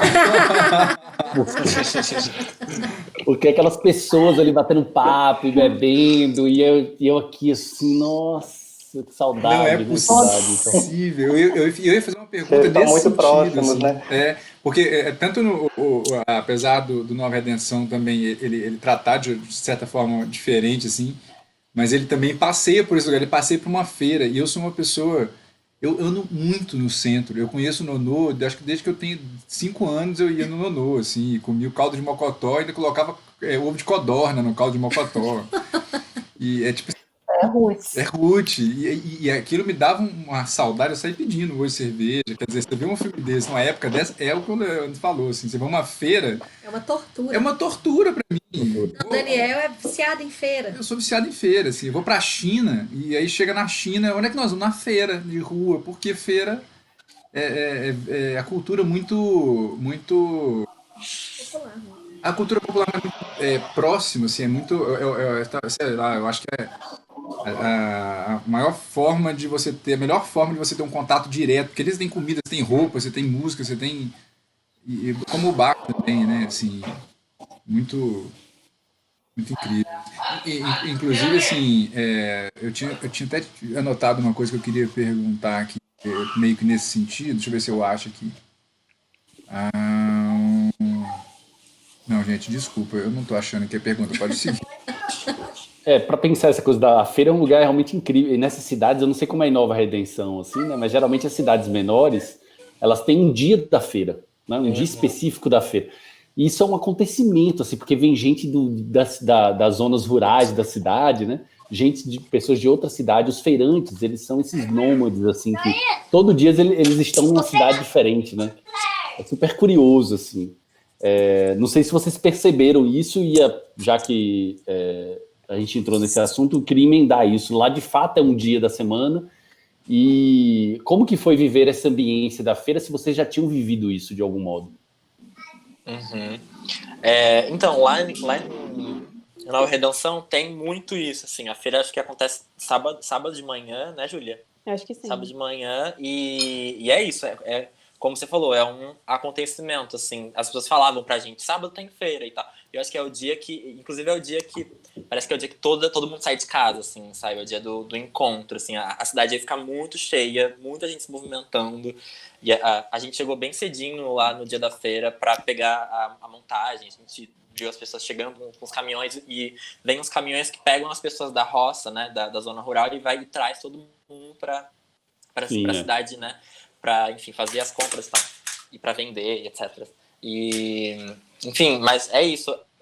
Pra gente uma parada, enfim, acho que a Júlia pode falar, mas para mim o mais interessante era essa coisa do encontro, assim, era oi, não sei quem, oi, fulana, oi, Cleide, oi, Joana. Tipo, as pessoas assim, é o dia que as pessoas se encontram e se atualizam, assim, né? E conversam, como é que tá? E a filha? E a feira é esse espaço, assim. Então é muito, muito interessante, assim, porque pra mim que moro na cidade grande, eu não tenho essa relação com a feira de, assim, muito de encontrar os amigos, né? Oi, nossa, como é que tá o seu sobrinho? Não rola muito. E lá é muito forte isso, assim. Eu acho que é isso que você falou da importância para a cidade, né? Que a gente aqui na cidade grande vai na feira fazer compra e é isso. Assim, lá era o momento que o pessoal da zona rural ia para a cidade, para o centro, era o dia da feira, tanto para as pessoas que iam vender os seus produtos, quanto as outras pessoas também, até porque tinha esse transporte e tal. E eu acho que foi isso, assim, também. Foi um momento também da gente conhecer, acho que muitas pessoas, essas pessoas também da área que moravam na zona rural da cidade, que a gente conheceu, mas as pessoas que moravam ali no centro, né, e ter uma noção também desse tamanho, como é grande isso, assim, para mim, pelo menos, foi muito... É uma coisa que eu não tinha tanta noção, assim, do tipo, isso, lá tem 9 mil habitantes, mas não sei, desses... Talvez 3 mil morem no centro, né, na cidade, e o resto mora espalhado pela zona rural. E a gente, não sei, eu não tinha tanto essa noção de como funciona, né, essa outra relação de cidade, da relação com a roça, da relação da cidade, dos produtores, que também tem muito uma coisa que era muito legal lá, que até quem morava na cidade, também que morava na roça, que é a coisa da troca, né, de que todo mundo meio que, mesmo quem mora na cidade, tem uma árvore de alguma coisa, planta alguma coisa, e aí eles trocavam isso, né, tipo, na casa lá da mãe do Rafa, da Carla, ela tinha umas árvores, e aí ela trocava, tinha uma vizinha da frente, que eu não lembro o que exatamente que ela plantava em casa, mas ela batia lá sempre levando coisas, tipo, deu não sei o que no meu quintal, e eu tô trazendo aqui um pouco para você, um pouco ali para Laíde, um pouco...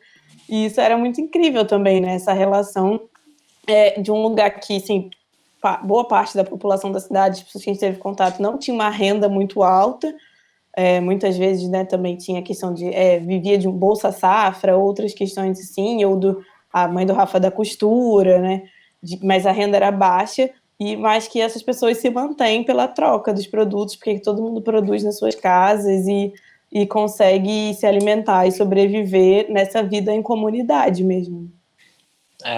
E tinha uma coisa interessante, assim, desse processo de filmar a feira, de filmar a cidade, que era a gente não tinha ido antes à cidade, antes de filmar, né, antes de fazer o filme. Então, era um processo de filmagem, mas ao mesmo tempo, pra gente que estava atrás da câmera, a gente estava descobrindo também, a gente era alguém que estava explorando aquelas imagens, né, e aquela vida que acontecia ali naquele momento. Então era uma sessão de curiosidade, de descoberta, ao mesmo tempo que a gente ia registrando, assim. Então essa possibilidade de se abrir para as coisas que iam acontecendo, né, pro acaso, e para a vida que ia chegando pra gente. E né, que é diferente desse processo de fazer ficção, que você faz vida de locação e vamos pegar esse enquadramento. Era uma coisa muito, muito de instinto, assim. A gente tinha duas câmeras, não, a gente às vezes se dividia. Amiga, tenta focar mais aqui, eu vou focar ali, foca nas pessoas, você foca... Então, enfim, era uma coisa bem de sentindo, assim, e que eu adoro, né? Acho maravilhoso de fazer documentário nesse sentido, porque é uma experiência muito rica, assim, de vivência mesmo com a vida que vai acontecendo enquanto você está fazendo aquilo, né? Enfim. O cinema que vai misturando com a vida, né? Tipo assim, o tempo inteiro. Isso é incrível do documentário mesmo. Eu fiquei muito impressionado também, assim, eu lembrei da pergunta que eu ia fazer antes aqui, eu nem achei ela, mas eu lembrei. De como que, até no documentário, porque mesmo no documentário que você está ali para investigar, né, enfim, através dos olhos da pessoa, mas aquelas pessoas são personagens, aqueles personagens são pessoas da vida real, aquelas histórias são reais, o que acontece é real. Mas o nosso olhar, o olhar cinematográfico, as escolhas que se tem de por onde ver, de como ver, principalmente, acho que talvez da montagem também, né, que vão levando a gente para além de conhecer aquelas vidas, refletir sobre o que acontece de uma forma geral nas coisas, né? Eu estou falando isso porque Eu queria, na realidade, emendar com uma pergunta para os meninos do Amazonas, entre Amazonas e Tupi, que assim, a gente fez uma leitura interessante. Eu queria perguntar para vocês assim, se vocês já comentaram sobre isso alguma vez. Que o filme começa com várias entrevistas, depoimentos, enfim, ou registros de falas de homens, né, falando sobre, e depois ele entra em vereda por várias personagens femininas, várias mulheres, e depois trazendo um outro tipo de discurso, num outro lugar. E a gente ficou viajando nisso aqui. Gente, olha como é que é interessante a diferença do discurso, a diferença do papo, a diferença das histórias, a diferença né, de como, enfim, do que é trazido por elas, e como isso é rico, né, assim, mais rico do que o que eles trazem, às vezes. E eu queria entender, assim, como a luta ali atrás, fazendo assim, da geladeira, assim, essa pergunta é foda. Enfim, eu queria entender se vocês já comentaram alguma coisa sobre isso, porque aí eu falo assim, o documentário, numa primeira camada, trata de uma coisa, né, da história do bar, do que passa por ali, desse cotidiano de centro e tudo mais, mas em outros níveis, em outras camadas, ele trata de questões outras que são até mais importantes às vezes, né? Enfim, não gosto de fazer essa relação de importância não, mas são importantes quanto, assim, de trazer, né?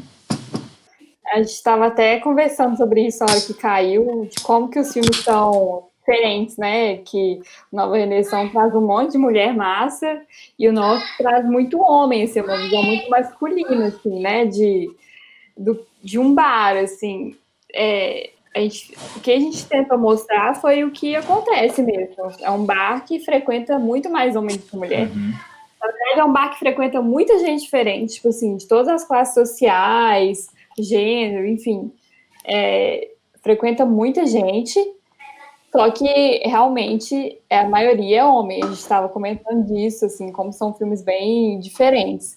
E aí a gente até, numa última exibição que a gente fez, assim, a gente foi até, tipo, eu fui questionada sobre isso, assim, né?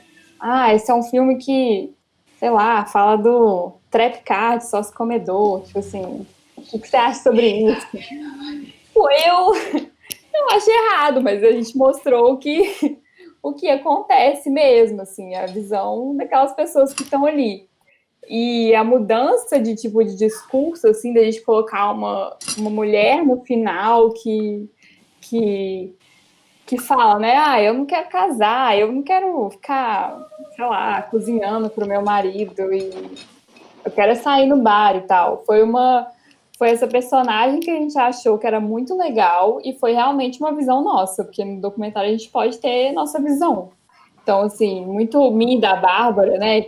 Tipo, colocar um monte de homem falando sobre questões de mulher, assim, que no nosso pessoal, assim, não nos agrada, mas a gente acaba rindo junto, é engraçado e tal, mas é o que aconteceu ali.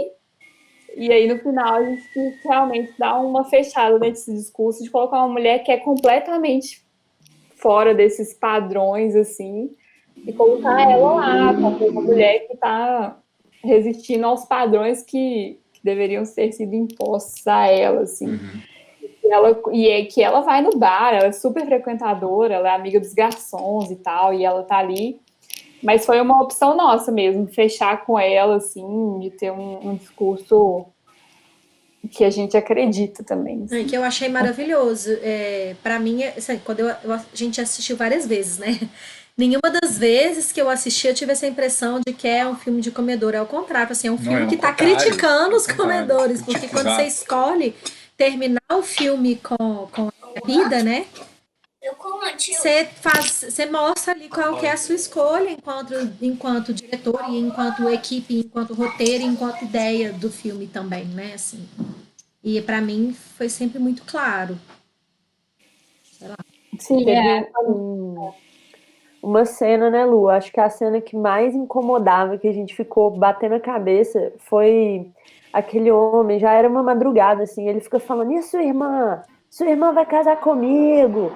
É um discurso, assim, bem machistão, assim, mas, assim, a gente achava, por um lado, que se a gente mostrasse um bar que tem de 64, Nonô. Tem 50 anos, 60 anos que tá aí. E tem muito uma relação com a prostituição, tem uma relação dos homens ali no espaço público. A gente cortou, não colocou no filme vários personagens e tal. Eita. Meio que um documentário que não ia tratar do bar como ele é na essência, se a gente não colocasse esse tipo de cena, esse tipo de pessoa. Não, mas eu acho assim, acho que é genial, porque a gente estava conversando sobre isso outro dia, né, de como a gente, às vezes, nos filmes, você pode tratar dos assuntos diretamente, ou você pode dar também uma rasteira no espectador, né? Você tem um filme ali que coloca carros furiosos com muita gasolina e depois você trata sobre o machismo no filme, assim, né? E aí a pessoa nem sabe que ela está vendo aquilo e se vê sendo escroto no meio do filme, assim, sabe? Eu acho que o filme, nessa segunda camada, ele dá essa rasteira que é boa, assim, também, né? Pessoal, não tem como sair disso, porque é isso que tá lá no bar, é isso que aparece, né? É esse cara que aparece tosco que aparece lá no bar, não tem jeito de falar que ele não aparece lá. Mas é a nossa escolha de, olha, ok, isso existe lá, né? Mas não é legal, eu prefiro terminar de outro jeito. Eu achei isso genial, assim, muito bom mesmo. E tipo, é isso que a Bárbara falou, tipo, não vou esconder, sabe? É isso que acontece. Se você concorda ou não, se você, enfim, qual que é a sua opinião sobre isso, é o que tá acontecendo ali. Então a gente quer mostrar, porque é a realidade. Tipo, a gente vive numa bolha, né? Nós aqui, esses 7 quadradinhos aqui, a gente tá numa bolha que é muito legal, assim, mas e o resto das pessoas? A gente não pode deixar de esquecer que elas existem, que elas foram criadas de outra forma, enfim, várias realidades diferentes, mas que elas existem. Então a gente tem que mostrar, enfim. Inclusive, eu não sei se isso é uma percepção minha, se você, Breno e Luísa, concordam, mas quando a gente exibiu o filme, a gente viu muitas vezes, assim, a galera passando mal de rir na cena que os caras estão falando do puteiro e tal, e o povo rachando e as mulheres meio assim, que é isso? Meu Deus, que horror. Então, a percepção é muito diferente, igual a Lu falou, assim, pra muita gente é engraçado, normal, é um cara bêbado falando bobagem, e é isso aí. Mas não, né? Bom. Eu tenho uma outra questão, se eu puder emendar de uma vez, Manda não bala sei aí. como é que tá nosso tempo, Dani, aí. Manda bala, não, assim, na realidade, gente, eu fico falando assim, mas a gente tá de quarentena preso dentro de casa, não tem absolutamente nada pra fazer. Se quiserem seguir até meia-noite, tem cerveja que não acaba, né? A gente comprou muita cerveja. Mas é que é uma questão que é interessante, assim, eu fiquei pensando ao longo da nossa conversa agora, porque a gente agora nesse momento a gente está dentro de uma plataforma que, de algum modo, colabora para uma das questões que são mais violentas, assim, talvez, para o cinema, sobretudo para o cinema independente, que é a distribuição, né? Quer dizer, a gente conseguiu, conseguiu, né? E agora tem destruído o que a gente conseguiu, mas de algum modo a gente vinha traçando o caminho de fato conseguir uma produção de cinema de uma maneira mais justa, né? De uma maneira mais possível, né? Onde as políticas públicas vinham disponibilizando possibilidades. Em um determinado momento, a Ancine, inclusive, começou a trabalhar essa redistribuição, né, dos recursos, o que era incrível, assim, até ali mais ou menos 2015, 2016, quando a gente sofre o golpe, a saída da Dilma, e aí o Temer começa a mudar as políticas da Ancine, recentralizando novamente os recursos entre São Paulo e Rio, e o que era ruim ficou pior, né? A gente sabe o cenário que a gente vive agora, enfim. Mas ainda assim, mesmo no momento, se a gente pensar ali 2012, 2013, onde as políticas públicas elas vinham numa expansão e num crescimento interessante assim de produção de cinema, a gente ainda tinha esse gargalo da distribuição, né? Então, quem viveu a experiência de produzir um filme viveu a frustração, obviamente, de para onde ele vai agora nesse momento, né? E hoje em dia a gente já pensa muito quando vai produzir algo, já começa a pensar como que a gente vai torná-lo possível, né? Como que ele de fato vai chegar ao mundo, assim, de algum modo. E aí eu queria saber de vocês, das duas equipes, se vocês tiveram alguma preocupação em distribuição, e como ela se deu quando o filme estava, enfim, quando o filme chegou no ponto final, né? Chegamos, o filme é esse, e a partir de agora, o que vocês fizeram com os seus filmes?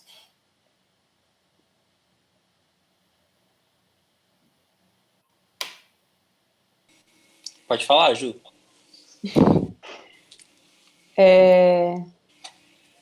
Então, o nosso... Eu acho que a gente tinha... Não sei, para mim, principalmente, eu acho que a principal preocupação era garantir que a gente passaria em Nova Redenção. E eu acho que, assim, porque eu acho que, não sei, assim, pelo menos para mim, era sempre...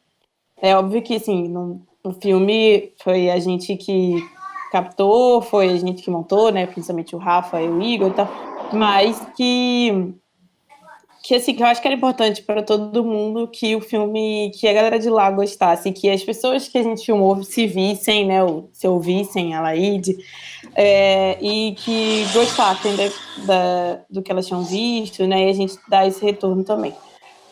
Mas acho que, assim, a partir disso, a nossa estratégia foi, a gente teve uma exibição para os colaboradores do financiamento coletivo também aqui no Rio. A gente organizou essa sessão uma sessão para essas pessoas, para amigos, etc. E depois distribuiu para festivais. A gente passou em alguns festivais. Acho que o principal que a gente passou foi o Curta Cinema aqui no Rio, né, que foi um dos maiores, e que a gente também teve a possibilidade de ter as pessoas, nossos amigos, nossos conhecidos lá. E eu não sei se a gente falou aqui antes, mas também que a gente se conheceu na faculdade também, que nem o pessoal do outro filme. A gente estudou junto na FRJ, e o filme foi o trabalho de conclusão do Rafa. E aí, a partir disso, a ideia era realmente deixar esse filme disponível em algum lugar. Assim, eu acho que o Cardume é muito... Eu já conheci há algum tempo, até por causa de um outro curta que eu produzi que já tá no Cardume, que é o MC Jazz. Maravilhoso! Assistam o MC Jazz. Quem ainda não viu. E que eu acho que, assim, eu tenho muito interesse em pesquisar sobre distribuição também, de várias formas. Assim, eu também faço parte de um cineclube que a gente faz exibições de filmes em escolas e em colaboração com coletivos, né? Porque eu acho que, assim, a minha visão também de distribuir o filme é que o mais importante é que o filme seja visto, assim, pelo mais número de pessoas possíveis, e que possa chegar em lugares diferentes, né? Também não fique só nesse mundo dos festivais de cinema, que são as mesmas pessoas muitas vezes que assistem, tirando alguns festivais incríveis que são no interior ou em lugares menores que realmente as cidades participam. Mas eu acho que, assim, para a gente ter tido a oportunidade de estar aqui no Cardume também está sendo muito, muito legal por admirar também essa iniciativa de vocês de ter um lugar para onde os curtas irem, né? E de uma forma organizada, e que também é super legal estar fazendo esses debates e tal, de ter um contato com os realizadores.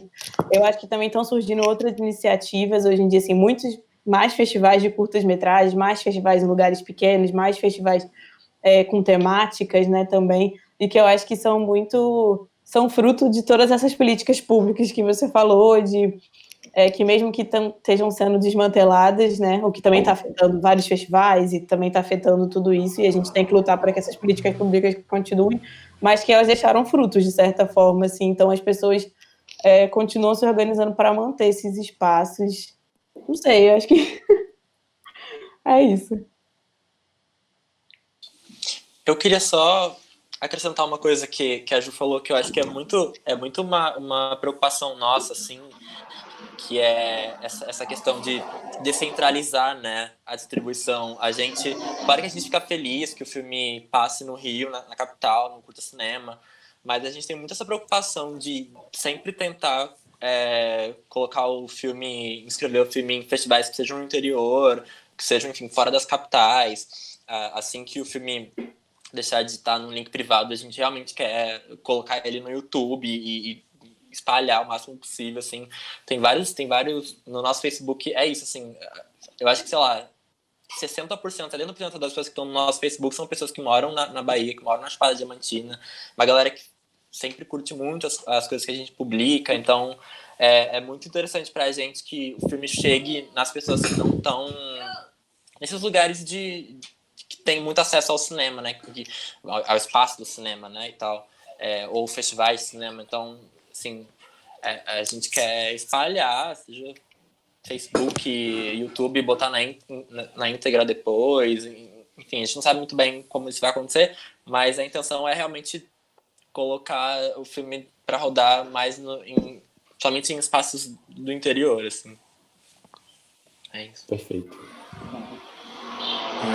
De repente? Acho que no nosso caso é um pouco parecido o processo que a gente passou. Eu super concordo que essa parte de divulgação de um filme é a mais complicada, eu acho que tende a ser a mais frustrante também. Acho que, especialmente quando a gente fala de curta, acho que o longa ainda dá um jeito em algum cinema ou outro ele acaba passando o curta, ele fica muito refém dessa questão do festival ou de mostras, né? E no nosso caso foi um pouco frustrante assim no começo, porque assim que a gente acabou de fazer o filme, a gente não teve tantas respostas positivas de festival e a gente estava com essa ânsia assim de poder fazer o filme circular. Então a gente acabou organizando algumas exibições por conta própria. A primeira que a gente fez foi no MIS, né, no Museu de Imagem do Som, que foi ótimo, assim, foi muito emocionante a gente ver as pessoas do bar indo ver e tal. E a gente começou a ter respostas mais positivas de mostras e festivais mais no ano passado, assim, apesar de que o filme é de 2017. Mas é isso, acho que a nossa intenção sempre foi que o filme em algum momento fosse para a internet. Eu acho que acaba sendo meio mais democrático atualmente, assim, né? E então, por isso que a gente também está aqui na Cardume, finalmente. Assim que a quarentena iniciou, a gente também deixou ele um tempinho liberado, assim, para as pessoas poderem ver. Mas é isso, a divulgação é sempre um processo que é complicado. Eu, assim, queria até entrar um pouco nessa discussão, assim, a gente tem visto, a gente abriu outro dia, né, comentei com vocês, algumas pessoas na live, com o Lei, com as meninas, que a gente abriu quais eram os principais desafios, né, da produção de curta-metragem, e, como eu disse, 100% das respostas, quem respondeu falou da grana, mas teve um percentual alto de pessoas que falaram também dessa distribuição, né? E realmente, assim, a partir, né, da distribuição junto aos festivais, que a gente tem uma facilidade maior ali, depois a gente tem canal, né, para distribuir esses vídeos, para distribuir esses filmes. E aí eu acho que talvez esteja uma coisa que está interligada, até inclusive que liga, né, a questão da distribuição, de chegar nas pessoas, e a questão também de conseguir o financiamento, que a gente tem um problema grave, não só no cinema, acho que talvez na arte de forma geral, no Brasil, que é a desvalorização, né, da nacional, né? A gente já recebeu mensagens aqui do tipo, cara, eu não vou pagar R$ 5 para ver filme brasileiro independente, porque são filmes independentes. Você quer me cobrar R$ 5 para ver filme independente? Não vou. E aí, quer dizer, aí você vai vendo uma desvalorização. Teve um outro que falou uma coisa, mas esse cara, se eu não me engano, era uma pessoa que trabalhava no meio audiovisual, quer dizer. A pessoa desvalorizando a própria profissão, né? Tipo, e depois você reclama do cachê que é baixo, porque, né? Você também está fazendo filme independente, então você também tem que receber pouco. E aí você vai nesse como se o filme independente fosse uma coisa amadora, né? Assim. E aí, assim, você vê uma outra pessoa, foram pouquíssimas, assim, não chegaram nem a afetar a gente de forma nenhuma, mas você vai vendo um reflexo de alguém chegar a comentar num post seu, assim, filme brasileiro não presta. Na verdade, assim, o filme brasileiro não presta para ele, está carregado de arte brasileira não presta, né? E essa pessoa viaja para fora e vai no Louvre. Vai no Louvre. Tira foto lá na pirâmide. Também que tá tirando foto às vezes e, enfim. E aqui a gente está recebendo uns filmes como esses de vocês e como outros filmes incríveis, assim, filmes que falam da nossa realidade, histórias que falam das nossas pessoas, a partir das nossas pessoas, e que são muitas vezes desvalorizadas, e enfim, eu acho que talvez essa desvalorização do nosso próprio público, inclusive está ligado, assim, na minha opinião, né, há muito a um sistema também de dominação também, né, porque se você deixar de consumir só a arte que vem de fora, essa galera que vem de fora vai perder a hegemonia deles, né? Então, de alguma forma, isso não deve ser feito, né? Isso deve ser É um restrito. processo até mais complexo, que não é só do consumir a arte de fora, né? Essa desculturalização dos países colonizados, ele é um negócio muito mais bizarro e muito mais profundo. Então, você tira a voz das pessoas, você tira a referência, né? Você tira a alma mesmo do povo para você poder colocar lá todo mundo lá como máquina de trabalho. Então, assim, é bizarro. A gente vem de outras áreas, né? Tanto da atuação quanto da dança, e essa mesma questão de, poxa, as pessoas não vão no teatro ver um espetáculo de dança, as pessoas não vão no teatro ver um espetáculo de teatro, as pessoas não vão ver circo, as pessoas não têm o hábito de valorizar a arte nacional, assim. E aí, então a gente tem que, sei lá, dar a mão mesmo e todo mundo nadar contra a maré, porque é o que a gente pode fazer, porque também nós vamos sentar e chorar e falar, ninguém gosta de arte nacional, vamos ficar vendo Vingadores para sempre. Hoje, inclusive, eu conversando com o Arthur, eu falei com ele assim, poxa, uma das coisas que a gente sonha em fazer um dia é ter lá no interior da nossa cidade, que fica a 1.000 quilômetros da capital do interior da Paraíba, e ter também no metrô de São Paulo um cartaz da Cardume, assim, para fazer essas pessoas entrarem e verem arte nacional, cultura nacional, ver coisa feita aqui. E aí, assim, estou falando isso tudo para emendar com uma pergunta, assim, também.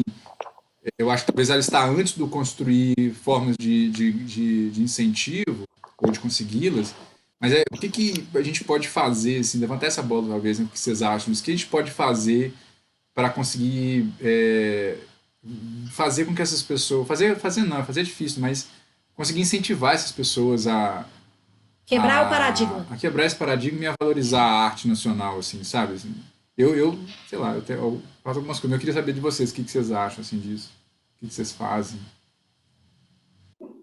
Eu não sei, assim, um sentido tão amplo, mas eu estava pensando a questão do cardume especificamente, assim, que eu achei legal você falou de ter o cartaz numa cidadezinha do interior e em São Paulo, que uma coisa que vocês falaram antes, assim, que eu achei muito legal, por exemplo, que é a questão da acessibilidade, para um futuro, né, pensar em fazer uma playlist, deixar lá disponível os recursos de acessibilidade dos filmes que têm recursos de acessibilidade, porque para a gente, por exemplo, foi uma questão de produzir esses recursos, primeiro porque a Laíde, né, tem deficiência visual, e a gente queria que ela conseguisse se conectar com o filme, mas também porque a gente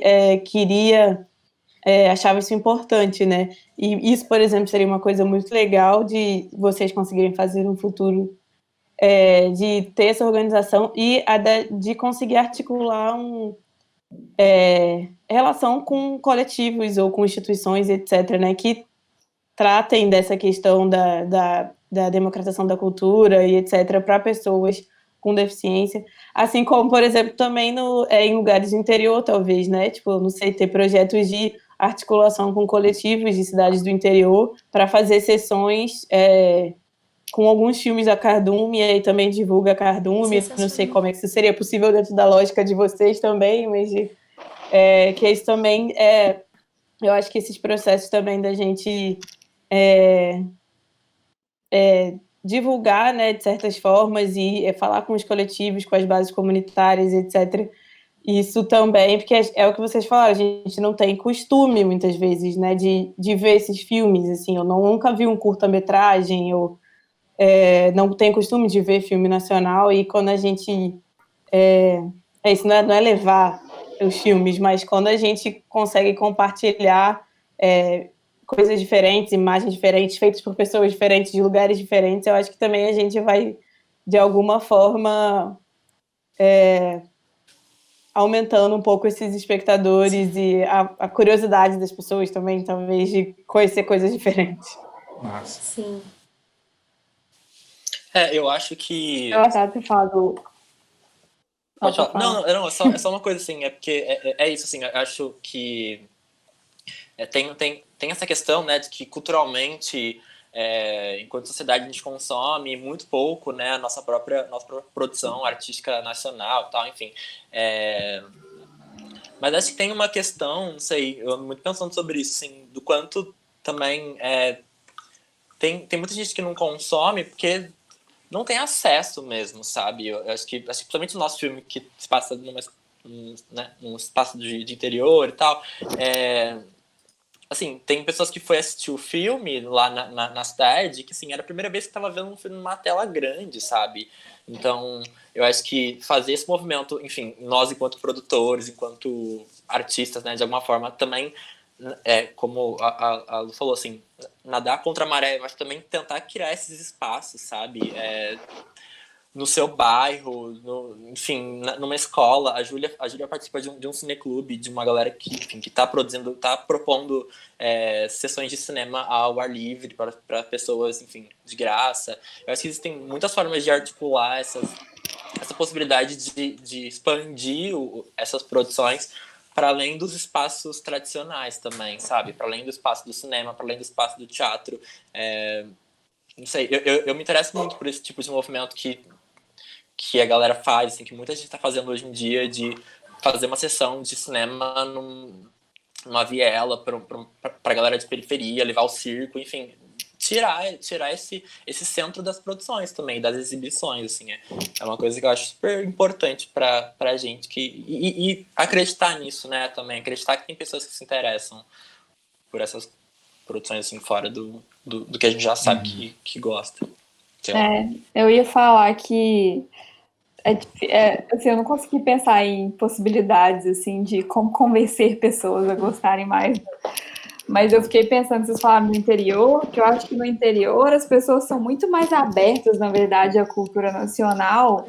Não sei se é porque eles não, tipo assim, não sei se é porque a gente mora aqui e vive uma realidade que, a gente, sei lá, pode juntar uma grana e ir para Paris e pode achar que lá é melhor, e lá eles têm um pouco mais, talvez, dificuldade, assim, não sei, mas eles são muito abertos à cultura nacional. Tipo, eu participei durante 2 anos de um projeto que chamava Cinema no Rio, que levava cinema para cidades ribeirinhas do São Francisco, assim, e levava cinema para a praça, assim, era muito massa.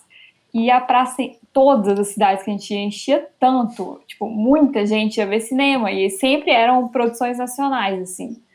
E as pessoas amavam, porque lá não tem isso, sabe? Não tem cinema todo dia, não tem movimentação cultural todo dia. Então, quando tem, eles acham o máximo, assim, a praça enchia, gente, assim, era bizarro, assim, de tanta gente que ia ver os filmes na praça, assim, e sempre eram filmes brasileiros. E eu acho que eles estão muito abertos e muito afim de ver, assim, então, às vezes é um lugar de unir forças, assim, fora das cidades grandes também, porque a gente aqui está num lugar que as pessoas querem outras coisas, querem, sei lá, Paris é mais legal, tipo, não, tem coisa aqui também, mas tem todo o interior do Brasil que ainda quer cultura, assim, e acho que é um lugar legal de se pensar, assim. Até dando um relato, assim, de uma situação que foi muito interessante, né? A gente estava no interior agora, em dezembro, a gente tem um fusquinha, a gente sai andando todo com fusca pelo interior de Minas, assim, de vez em quando, vai para São Paulo, sai viajando por aí. Qualquer dia eu chego lá em Chapada Diamantina com fusca. A gente quase chegou já.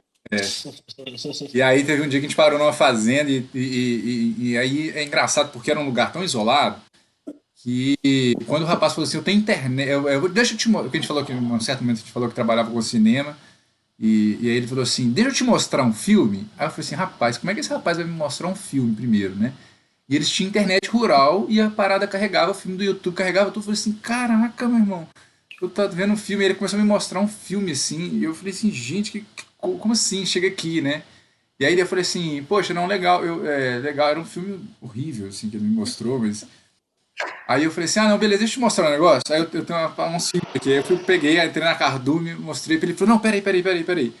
Ele falou, chamou os peões da fazenda na hora de tirar leite. É uma experiência antropológica, né? Você vê aquele tanto de peão, tudo sujo, assim, num lugar numa grota, num lugar, vendo filme na Cardume. Eu devia ter tirado uma foto, eu queria tirar uma foto daquele momento que pra mim deu vontade de chorar, assim, sabe? E total isso que você fala, assim, a gente tem às vezes a gente também tem um preconceito de que não, mas essas pessoas que consomem também, elas só não têm oportunidade às vezes, né? Porque o que chega pra eles é novela, o que chega pra eles é blockbuster, quando chega, né? Mesmo esses eles não têm. Mas chegar a propaganda chega, a propaganda bate no lado do negócio no Instagram, tem lá, né? No WhatsApp, no Facebook, tem lá. Veja Avengers, veja não sei o que. Enfim. Eu acho que tem uma coisa da identificação também, né? Que eu acho que pode ser uma questão interessante, que é isso. Que muitas vezes as produções que chegam e tal são de lugares muito distantes, né? Agora com esse momento que a gente teve de descentralização também das produções, que pessoas de lugares diferentes conseguiram produzir seus filmes e tal, ou outras formas de arte e cultura, né? Também começaram a surgir festivais e mostras e projetos nesses lugares também, e também pensando em filmes e tal, e em projetos que essas pessoas também se identificam, né? Que também tem a ver com a cultura que em todos os lugares as pessoas produzem cultura, sempre produziram cultura, e muitas vezes são culturas muito distintas, né? Então eu acho que também tem essa questão às vezes da identificação também, né? Tipo, é muito legal também ter a possibilidade cada vez mais as pessoas poderem fazer seus próprios projetos. E isso também que você falou da nossa visão, né?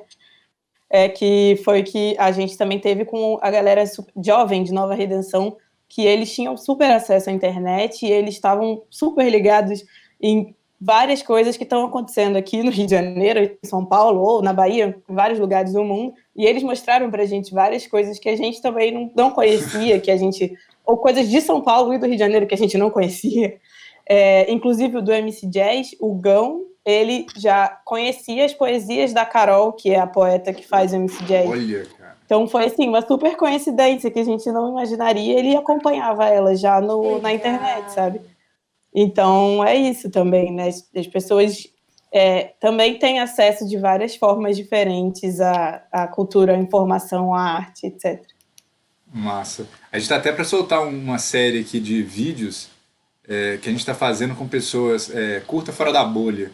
Que a gente leva os curtas-metragens, sei lá, tô levando para as vizinhas aqui da rua. E que pessoas que nunca tiveram absolutamente contato nenhum com nada que seja nacional, assim. E aí a gente agora sim, agora não dá mais porque tá na pandemia, não dava para sair, né? E aí depois a gente grava essas pessoas e é incrível, você passa um curta-metragem nacional, às vezes você fala assim, pô, eu vou passar um curto e tal, trabalho com cinema nacional, a pessoa dá aquela olhada para você, tipo assim, tá, Daniel, beleza, eu vou te aceitar aqui em casa só porque você é meu vizinho e faz bolo, porque eu faço bolo e pão de queijo e levo para as vizinhas, então elas meio que me amam, assim, só por causa do bolo. E aí eu peço vê uma coisa, me dá uma moral aqui. E aí a pessoa começa a ver um curta-metragem, começa a chorar, e isso é tipo, cara, não tem, é meio sem palavras, assim, porque você vê uma coisa e você fica assim, extasiado em ver uma pessoa que está totalmente desacreditada do que ela vai ver, aí quando ela vê, ela começa a chorar e depois dá um testemunho pra câmera, assim, você fala assim, caraca, meu irmão, por que você, sabe, muito bonito isso, cara, muito bonito, assim, trabalho meio de formiguinha, como conseguiram a verba no financiamento coletivo, que é meio de formiguinha, talvez esse trabalho é quase de formiguinha também, de ficar ali com essa galera para, enfim, fortalecer, né? É isso. Gente, assim, estamos aqui, já são 9h50, quase 10 horas. Uau. Foi a maior conversa que já teve até hoje, eu acho. Muito obrigado. Eu ainda tinha mais coisa para falar, porque tá muito tarde, mas assim, é incrível ver os filmes, incrível ver esses personagens. Eu fiz muitas relações aqui com a ficção, assim, no sentido... Porque eu sou ator também, né? Não sei se eu falo para vocês, a Lu também é atriz e tal. E eu fiz muitas reflexões sobre a atuação, vendo, assim, coisas que, óbvio, eu já vi vários documentários, mas o Leandro também está lá na plataforma, mesmo, que é gente, maravilhoso. Assistam não também. Eu Não Vou ao Enterro de Paim. Documentário magnífico. E aí a gente vai ver, mas é engraçado ver as pessoas no cotidiano, igual eu via muito no bar ali, via as pessoas vivendo a vida. e parando para pensar assim, o quanto que quando a gente, né, vai interpretar um personagem, estava até fazendo um curso hoje com o Murilo da Filme de Plástico, o Leandro, e o tanto... Maurílio. Eles até brincam com ele de Murilo. E aí dá vontade de estudar para interpretar alguém, interpretar um personagem. Acho que talvez a gente tenha que estudar mais as pessoas da vida real, né, do que tudo, assim, porque aquele cara, aquele tiozão comendo o caldo de mocotó sentado no... Não tem coisa mais natural, aquilo é lindo, assim, é mais pessoa eu tenho uma pergunta, na verdade, não, um relato, que tem a ver com isso que você está falando. Eu recebi no WhatsApp aqui, ao invés de receber no chat, e aí ele pediu para eu ler para vocês. Pegando essa linha das camadas que o Dani falou, eu não achei que os dois filmes são muito diferentes, não. Para mim, eles capturam exatamente a diversidade do brasileiro. Tem igreja presente e outras coisas, tudo com uma sensibilidade agregadora que conseguiu me colocar no lugar da galera ali dos filmes. Até os comedores ali, eles têm aquela ingenuidade de desconhecimento da própria ignorância. Isso é um relato de uma pessoa que não tem contato absolutamente nenhum com o audiovisual. Quem que fez esse relato? Um amigo, chama... Temos nomes? Ele é professor da UFOP, ele chama Rivert. Eu não sei sobre o nome do Rivert. Não sei. Ele é professor de estatística na UFOP. E incrível. Não tem contato absolutamente nenhum, cara. Assim, eu acho até emocionante ver assim, um relato desse pra pessoa de fora. Assim, é muito bom. Sim. Gente, por favor, assistam Eu Não Vou ao Enterro de Painha. Não sei como é que eu não falei isso no início da sessão.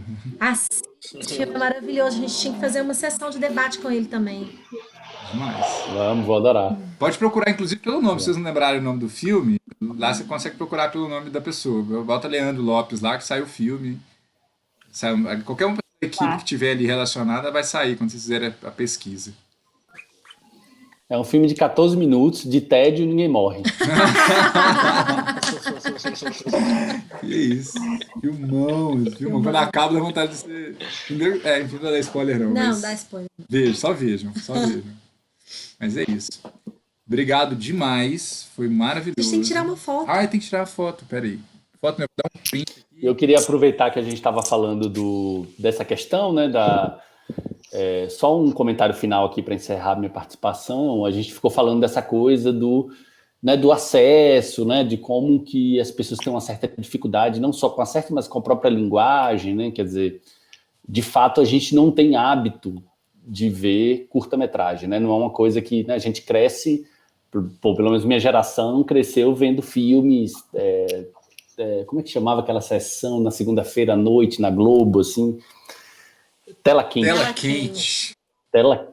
Aí a gente ficava ansioso segunda-feira porque tinha tela quente, aí no sábado tinha um super cine, enfim, mas tudo obviamente bem blackbuster assim, e tudo muito ligado a um cinema comercial e tal.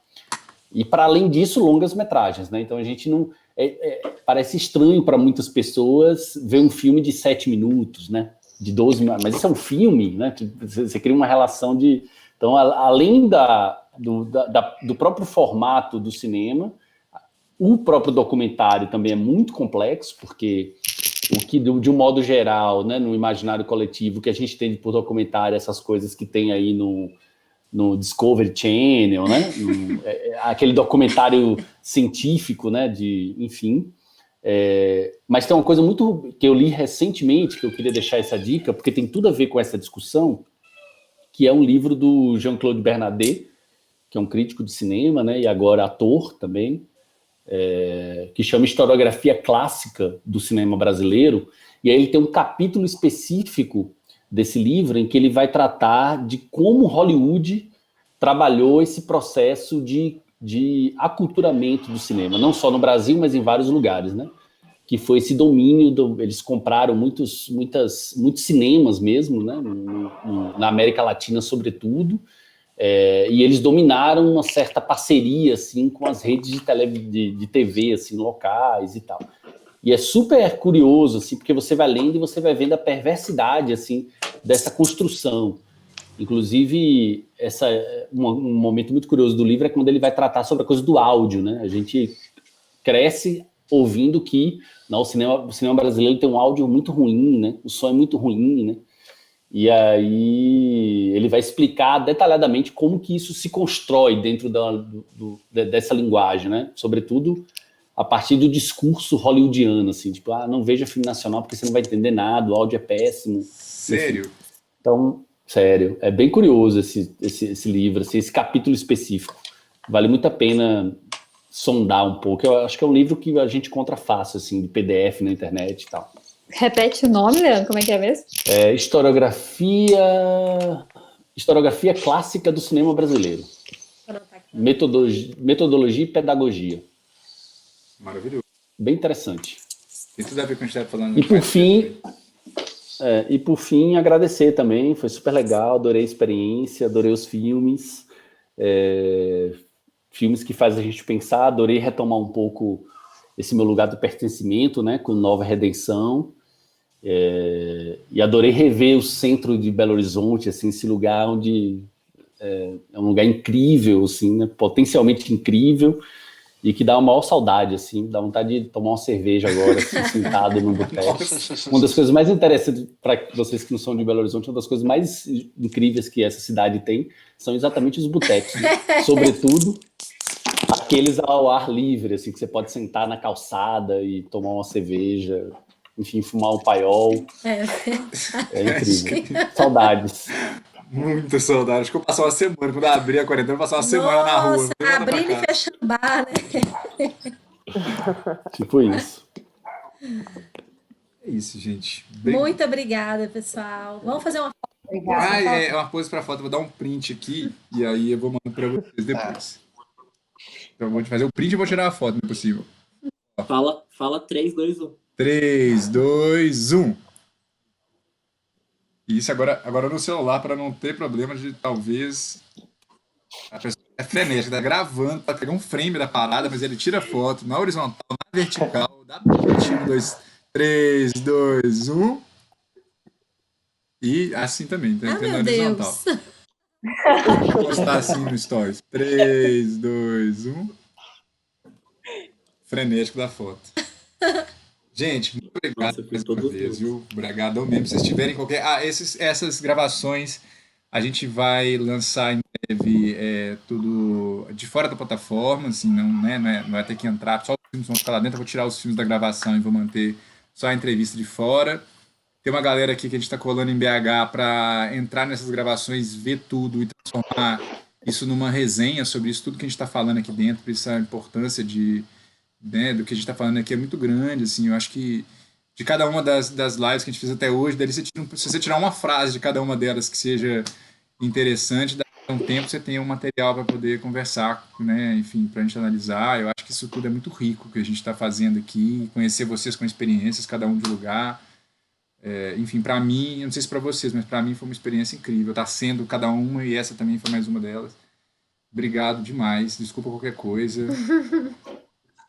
Foi ótimo. Foi ótimo. Sim. Obrigada, gente. Até mais. Obrigado, Obrigada, gente. Obrigadão. Beijo, beijo, beijo. Prazerão, Prazerão. gente. Obrigada.